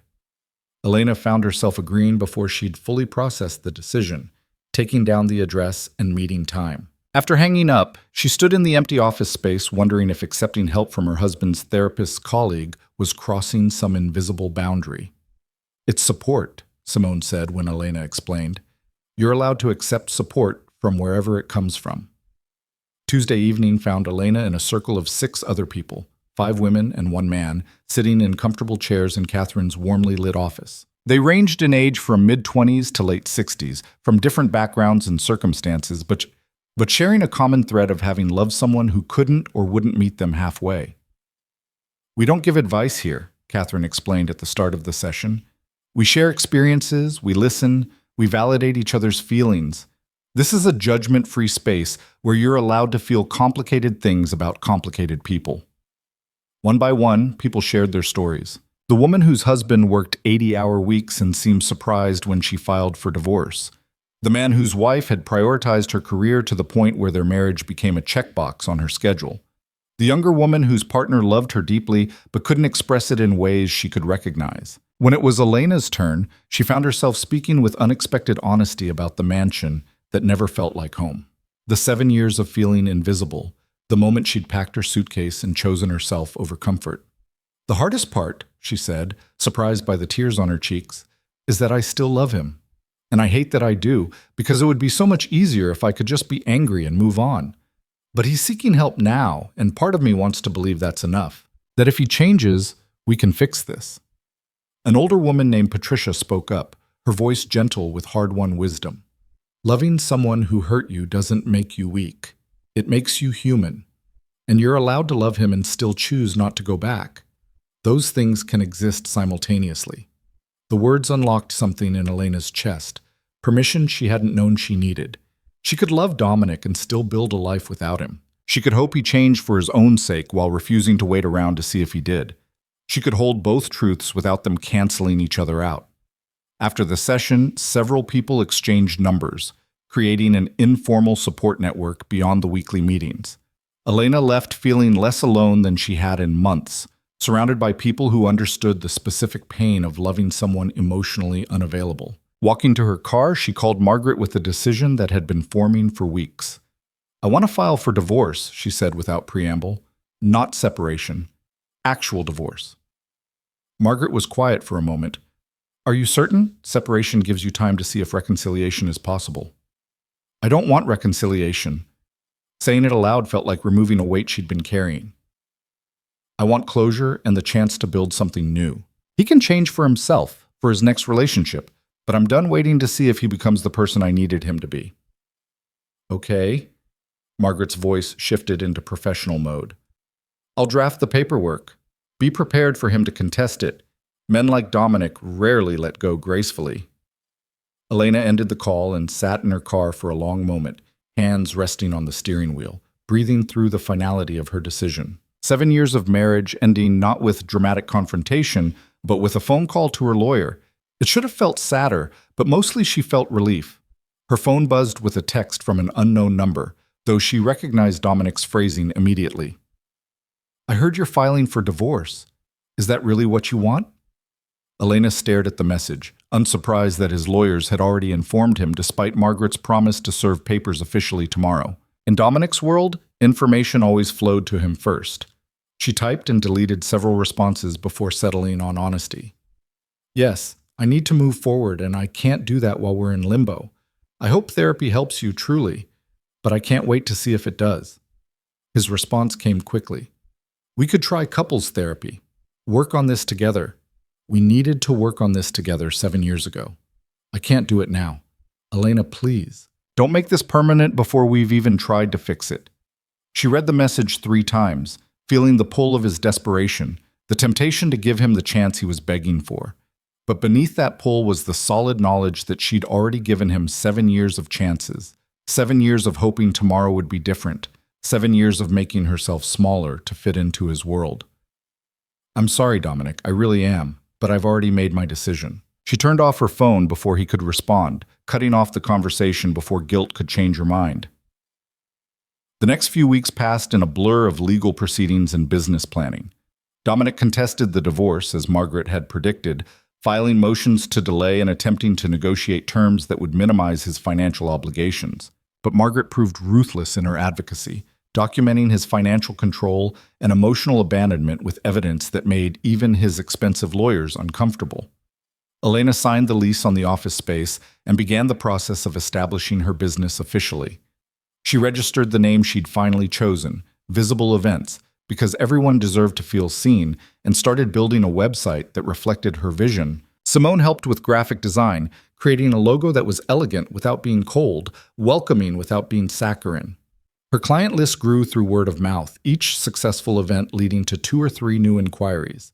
She hired an assistant, a recent college graduate named Maya, who was eager and organized and reminded Elena of herself at that age. They worked side by side in the new office, building something from nothing, creating a company culture based on respect and genuine collaboration.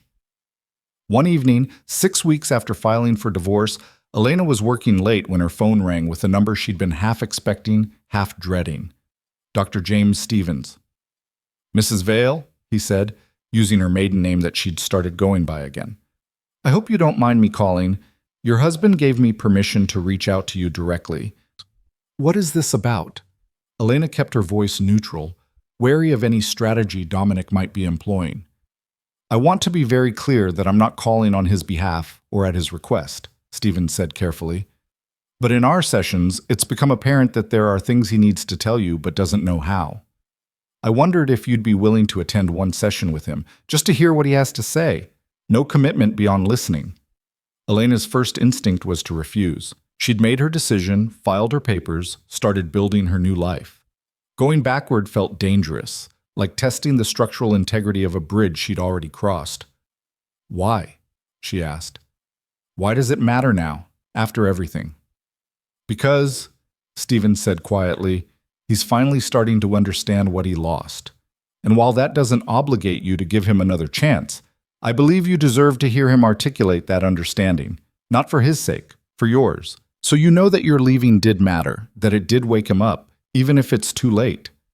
The words resonated with something Elena hadn't acknowledged, the small, wounded part of her that wanted Dominic to understand exactly what he'd done, to truly see the damage his absence had caused.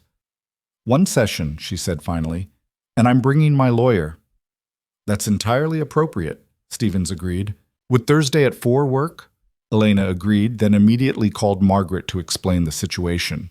It could be a trap, Margaret warned. These joint therapy sessions sometimes become platforms for manipulation dressed up as healing.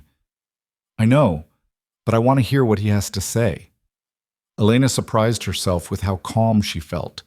I'm not going back to him regardless, but maybe this will give me closure. Thursday arrived with unseasonable warmth, spring asserting itself after weeks of cold rain.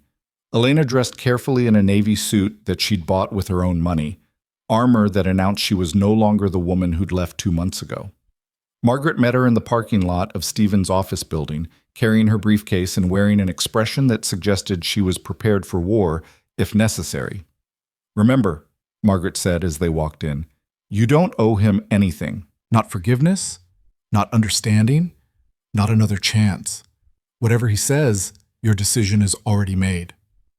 I know, Elena replied, and she did. But her hands still shook slightly as they entered the building. Dr. Stevens met them in the waiting room, a man in his 50s with kind eyes and the calm demeanor of someone who'd witnessed every variation of human pain. He led them to his office, where Dominic was already seated, looking smaller somehow than Elena remembered. He stood when she entered, and she saw it immediately. The difference. He looked thinner, the tailored suit hanging slightly loose on his frame. His hair needed trimming, and there were shadows under his eyes that spoke of sleepless nights. But more than the physical changes, something in his bearing had shifted. The confident, untouchable aura had cracked, revealing someone far more human underneath. Elena. Her name came out rough, like he hadn't used his voice in days. Thank you for coming. She nodded but didn't speak, taking the chair farthest from him while Margaret sat protectively at her side. Stephen settled into his own chair, folding his hands calmly. The purpose of today's session is for Dominic to share what he's been working through in therapy and for you to have the opportunity to respond or not as you choose.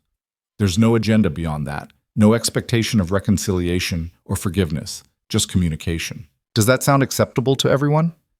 Elena and Margaret nodded. Dominic's hands twisted in his lap, a nervous gesture she'd never seen from him before.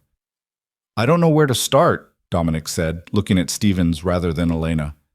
Start with what you've learned, Stevens suggested gently. Dominic took a breath, and when he spoke, his voice carried a weight Elena had never heard from him. I've learned that I spent our entire marriage treating you like a problem to be managed instead of a person to be loved. The words hung in the air between them, stark and unflinching. Elena felt Margaret shift beside her, protective instincts engaged, but she raised a hand slightly. Wait. Let him speak. Dominic's eyes finally met hers, and she saw something she'd never witnessed in 7 years of marriage. Genuine shame. I learned that from my father, he continued, voice steady but strained. He treated my mother like a beautiful possession, gave her everything except himself, and she spent 40 years pretending that was enough. I watched her fade into the background of his life, and I swore I'd never do that to someone I loved. He laughed bitterly. And then I did exactly that to you. Elena's throat tightened, but she remained silent, waiting. Dr. Stevens asked me to describe a typical evening at home, and I realized I couldn't. I could tell you what deals I closed, what calls I made, what emails I sent, but I couldn't tell you what you did with your days, what made you happy or sad, whether you were lonely. Dominic's hands clenched in his lap. I lived with you for 7 years and I didn't know you. Not really, because I never asked. Why? Elena heard herself say, the question escaping before she could stop it. Why didn't you ask? Dominic looked at Stevens, who nodded encouragingly, because asking would have meant being vulnerable. It would have meant admitting I didn't have all the answers, that I needed something from you beyond just being there. He took a shaky breath. My father taught me that needing people was weakness, that the only safe way to live was to be completely self-sufficient, to never depend on anyone for anything important. So I gave you money and security and a beautiful house, but I never gave you me. Because giving you me meant risking that you'd see I wasn't as strong as everyone thought. The confession was so raw, so contrary to everything Elena had believed about Dominic's emotional fortress, that for a moment she couldn't process it. This man who commanded boardrooms and intimidated opposing counsel was admitting he'd been afraid, of vulnerability, of connection, of being truly known. You were terrified of me, Elena asked quietly. That's what 7 years of silence was about? Fear? Not of you specifically. Dominic's eyes were wet, though no tears fell. Of what you represented. Partnership, intimacy. The possibility that I might need you, and then you'd leave and I'd be destroyed the way my mother was destroyed when my father died, and she realized she'd built her entire life around someone who'd never really seen her. The parallel wasn't lost on Elena. Dominic's mother had lived the same invisible existence Elena had been living, had accepted the same emotional crumbs, and Dominic, in trying to avoid becoming his father, had replicated him perfectly. So you left me first, Elena said, understanding settling over her like cold water. Emotionally, you left me every single day, so I couldn't leave you. Yes. The word came out broken, and I didn't even realize I was doing it until you packed that suitcase and I watched you walk out the door. And then I understood. I'd been so afraid of losing you that I'd made losing you inevitable. Margaret cleared her throat, her lawyer's instincts recognizing manipulation even when wrapped in therapy speak. This is all very touching, Mr. Hale, but understanding why you failed your wife doesn't undo the failure. It doesn't erase 7 years of neglect or justify the financial control you exerted when she left. Dominic flinched, but didn't look away from Elena. You're right. Nothing I say changes what I did, but Elena deserves to know it wasn't about her. It was never about her not being enough. She was always more than enough. I was the one who was broken. Past tense, Elena challenged, finding her voice again. You think a few therapy sessions fixed you? No. Dominic shook his head emphatically. I'm not fixed. Dr. Stevens says it'll take years to unlearn the patterns I've built. But I'm trying. I'm doing the work. Not because I think it'll bring you back, but because I finally understand that I was destroying the best thing that ever happened to me and calling it protection. Stevens interjected gently. Dominic has been attending sessions 3 times a week, doing homework assignments between sessions, and actively working to identify and change his behavioral patterns. He's also started attending a men's group for people working on emotional availability. The progress has been significant. Good, Elena said, and she meant it. I'm genuinely glad you're getting help, but that doesn't change my decision. Dominic's face crumpled slightly, hope draining from his expression. Elena, please, no! She cut him off, firm but not cruel. You spent 7 years showing me exactly who you were, and I spent 7 years hoping you'd change, waiting for tomorrow to be different, making myself smaller to fit into your world. I'm not doing that anymore. I am changing. Desperation crept into his voice. I can show you. I believe you're trying. Elena leaned forward, needing him to understand. But even if you become the man I needed you to be 7 years ago, I'm not the same woman anymore. I've built a life that's mine, work that fulfills me, friendships that aren't based on social obligation, and I like who I'm becoming when I'm not trying to be your wife. The words landed like physical blows. Dominic looked at Stevens, then Margaret, then back to Elena, searching for some angle, some argument that would change her mind. So that's it? He asked hoarsely. 7 years of marriage and you're just done? I'm choosing myself, Elena corrected gently. The way I should have chosen myself when you first started pulling away. The way I'm teaching myself is okay to do. Silence filled the office, heavy with grief and acceptance, and the death of something that had been dying for years. Stephen spoke carefully. Dominic, we've discussed this possibility. That growth doesn't always lead to reconciliation. That sometimes the healthiest outcome is two people becoming better versions of themselves separately. I don't want to be a better version of myself without her. Dominic's voice broke completely. She was the whole point. Elena felt tears slide down her cheeks, mourning what they could have been, what they'd never quite managed to become. I can't be your whole point anymore. I need to be my own point. Margaret stood, recognizing that the conversation had reached its natural conclusion. I think we're done here, but Elena remained seated, something unfinished nagging at her. Can I ask you something? And I need you to be honest. Dominic nodded, wiping his eyes roughly. If I hadn't left, would you have ever gone to therapy? Would you have ever realized something was wrong? He was quiet for a long moment, and Elena appreciated that he was actually thinking instead of just telling her what she wanted to hear. No, he said finally. I don't think I would have. I was comfortable in my denial, convinced that providing for you was the same as loving you. It took losing you to understand the difference. Then me leaving was the right thing for both of us, Elena said softly. Even if it hurts. She stood, and Dominic stood with her, and for a moment they just looked at each other, two people who'd promised forever and discovered they'd meant completely different things by it. I'm sorry, Dominic said, and it sounded like goodbye.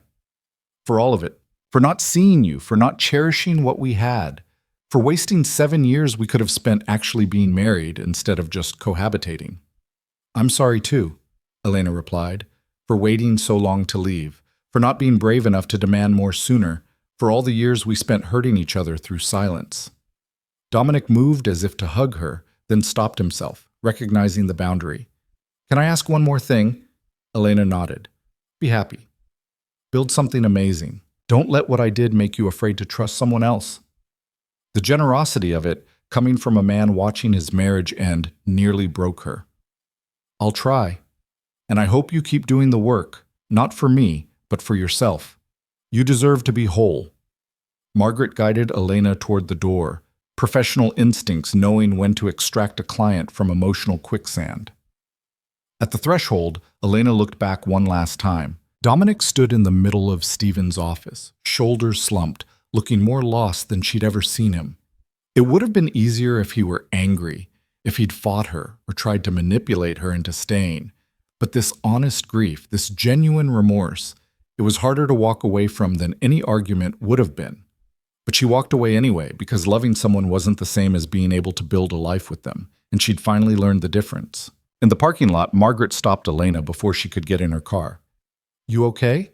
She asked, professional armor dropping to reveal genuine concern. I will be, Elena said, and she believed it. It needed to happen. We both needed to say those things. You were stronger than he deserved in there, Margaret observed. Kinder, too. He's not a villain. He's just broken in ways I can't fix. Elena unlocked her car, exhaustion settling into her bones. And I'm finally okay with that not being my responsibility. The divorce proceedings moved forward with surprising efficiency after that. Dominic stopped contesting terms, accepted the division of assets Margaret proposed, and signed the papers without the drawn-out battle everyone had expected. His lawyer called Margaret to express confusion at the sudden cooperation. My client has decided, the lawyer said carefully, that dragging this out would be cruel to both parties. He's accepted that the marriage is over. Margaret relayed the conversation to Elena over coffee, still slightly suspicious of the easy resolution. Do you think it's a strategy? Elena asked. Honestly, no. I think he's grieving. Margaret stirred sugar into her latte.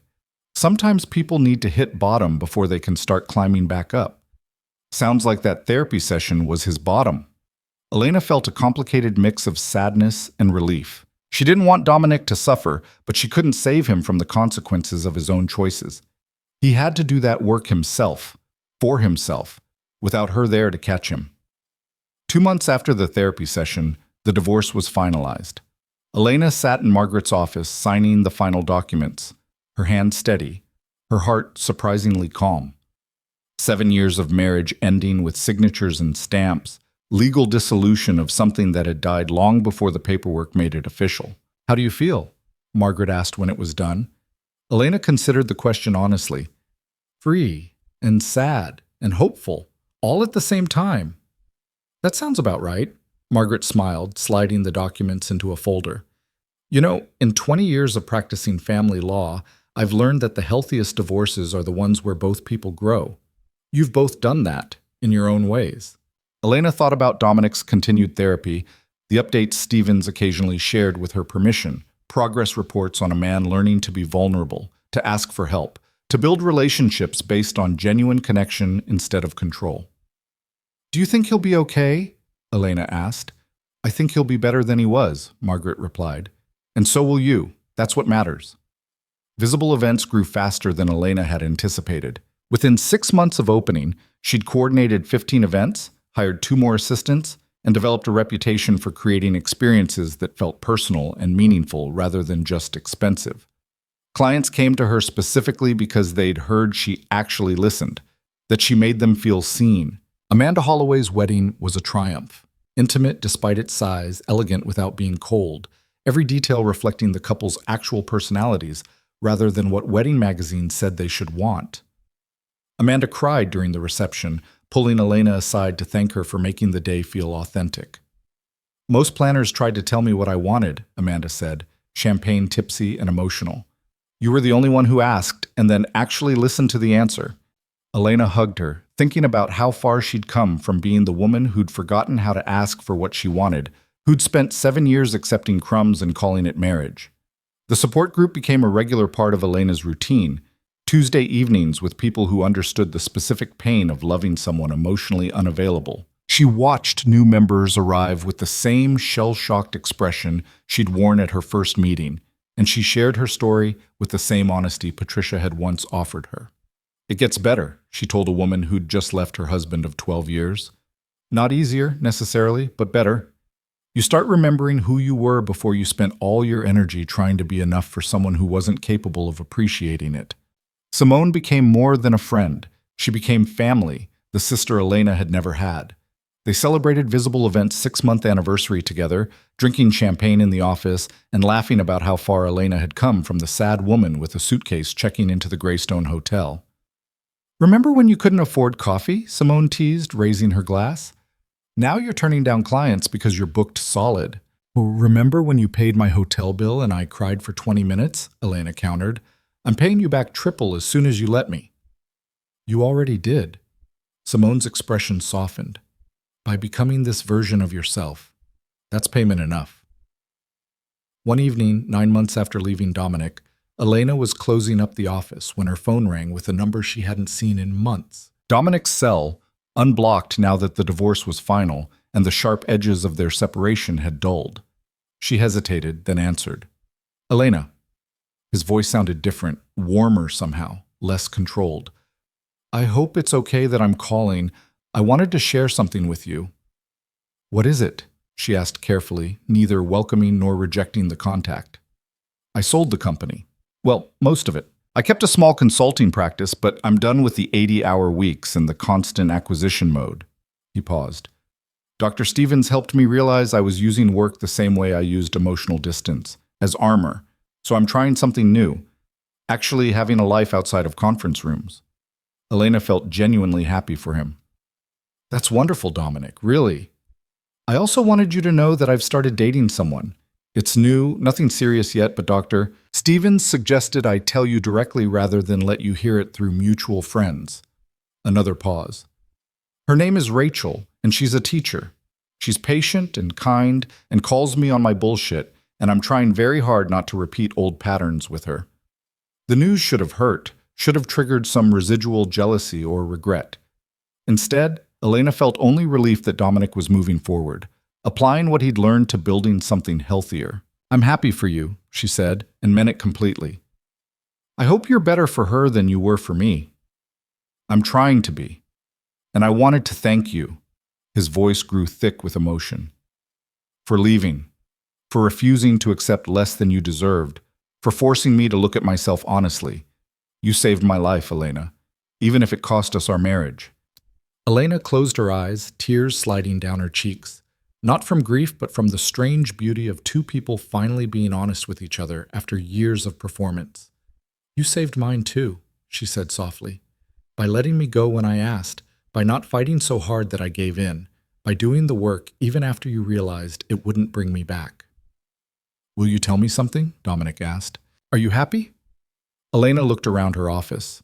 The exposed brick walls now decorated with photos from successful events, the desk where she planned celebrations that mattered, the window overlooking a street where she'd built a completely new life. "Yes," she said. "I really am." "Good." She could hear the smile in his voice. "That's all I needed to know. Take care of yourself, Elena." "You too, Dominic." She ended the call and sat in the quiet office, letting the conversation settle over her like autumn leaves, gentle, natural, the final closure she hadn't known she needed.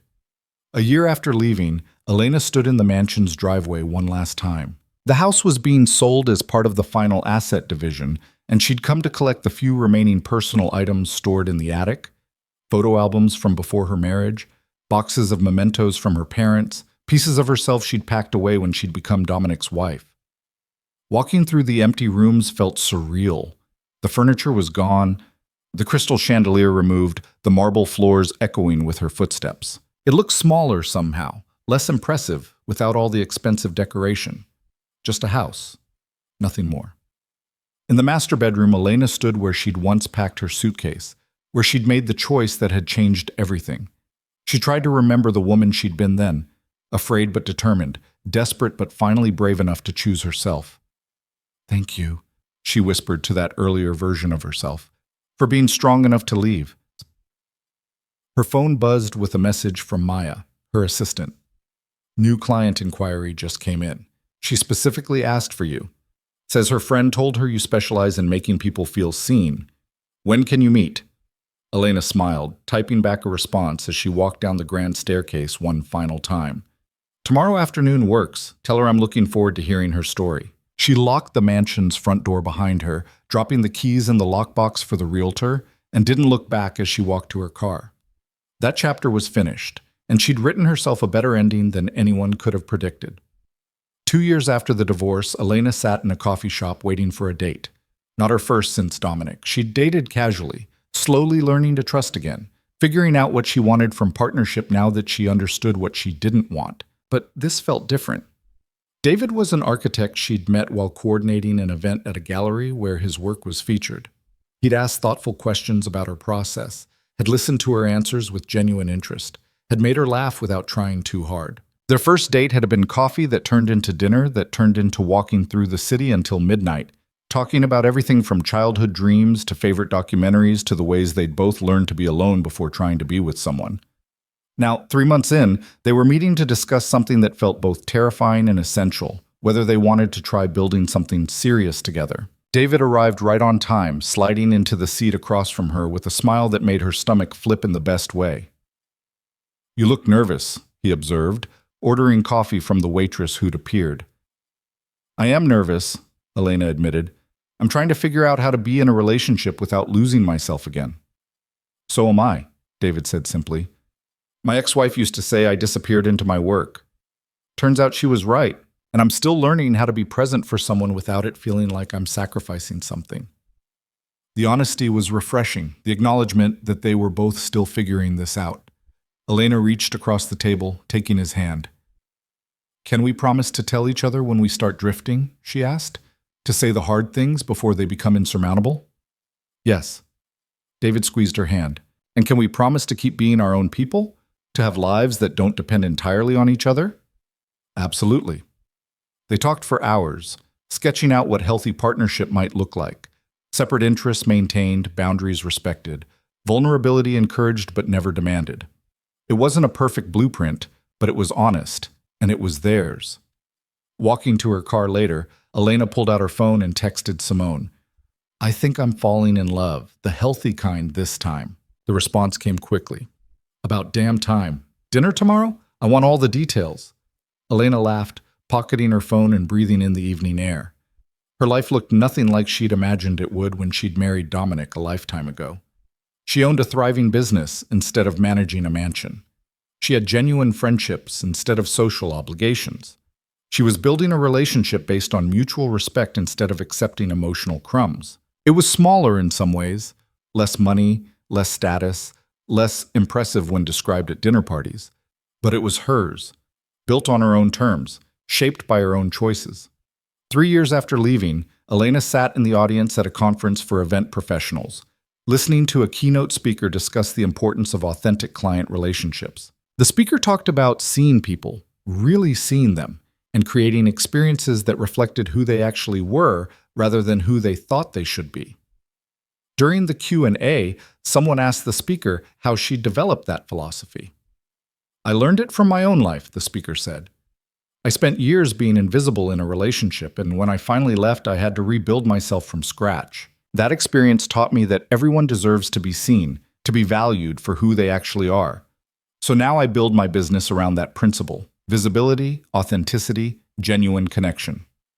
After the session ended, several people approached Elena to exchange business cards and discuss potential collaborations.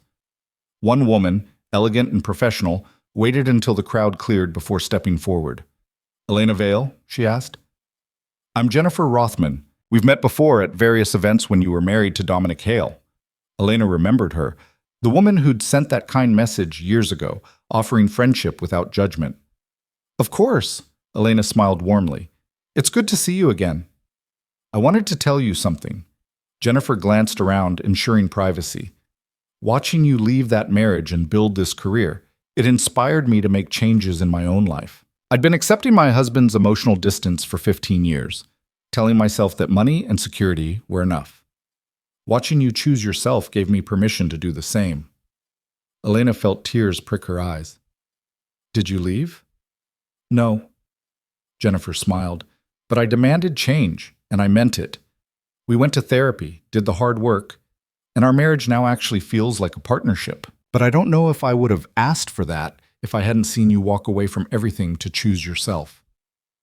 They talked for 20 minutes, exchanging stories of transformation and growth, celebrating the ways women supported each other through difficult choices. When they parted, Elena felt the weight of her decision settling differently. Not as a personal survival story, but as something that had rippled outward, touching lives she'd never known needed touching. 5 years after leaving Dominic, Elena stood in her office above the bookstore, now expanded to occupy the entire floor, employing 6 people and coordinating events across 3 states. The walls were covered with photos from hundreds of celebrations, weddings and anniversaries, corporate events and milestone birthdays, each one a testament to her philosophy of seeing people and creating experiences that honored who they truly were.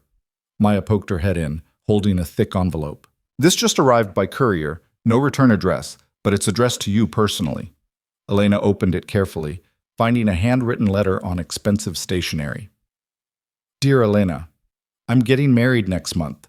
Her name is Rachel, and she's everything I never knew I needed, patient and honest and brave enough to demand I show up emotionally. We've been together for 3 years, doing the work together, building something healthy from the start. Dr. Stevens is officiating. He said it's unusual, but we wanted someone who understood the journey. I'm different now, not perfect, not magically healed, but actively working to be present and vulnerable and real. I'm writing because I wanted you to know that none of this would exist without you. You leaving was the catalyst for everything good in my life now. You taught me what I was missing, what I was capable of becoming, and what real love actually requires. I hope you're thriving. I hope you've built the life you deserved all along. And I hope someday, if we run into each other, we can have coffee as friends who helped each other grow, even if we had to destroy our marriage to do it." With genuine gratitude and affection, Dominic Elena read the letter twice, emotion swelling in her chest. She pulled out her phone and composed a response, typing carefully.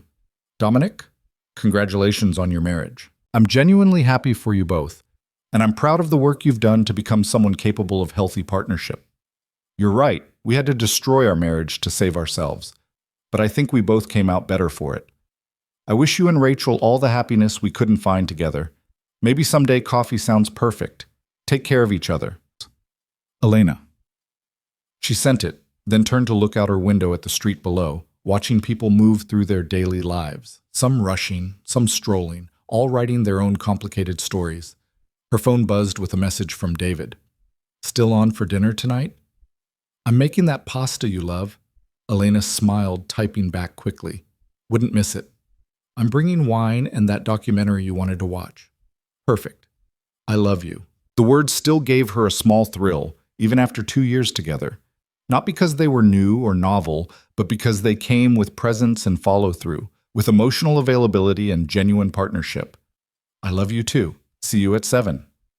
That evening, Elena locked up the office and walked to her car, carrying the day's small victories and larger satisfactions. Her life was full, but not overwhelming, successful, but not consuming, built on authentic connections rather than expensive performances. She thought about the woman who'd packed a suitcase 5 years ago, terrified but determined, choosing herself even when it felt impossible. That woman had saved them both, Elena and Dominic, by refusing to accept less than she deserved. Driving to David's apartment, windows down and music playing, Elena felt something she'd spent 7 years of marriage searching for. Peace. Not the absence of challenge or struggle, but the deep knowing that she was exactly where she belonged, becoming exactly who she was meant to be. The mansion was gone, sold to a family who would fill it with actual life. The marriage was dissolved, transformed into lessons learned, and growth achieved. The woman who'd been invisible had become visible, not through someone else's recognition, but through her own determined reclamation of self. And in that visibility, in that hard-won authenticity, Elena had discovered the greatest truth of all. Sometimes the bravest thing you can do is walk away from what's killing you, even when it looks like everything from the outside. Sometimes choosing yourself is the only way to save yourself. And sometimes the ending of one story is just the beginning of the one you were always meant to write.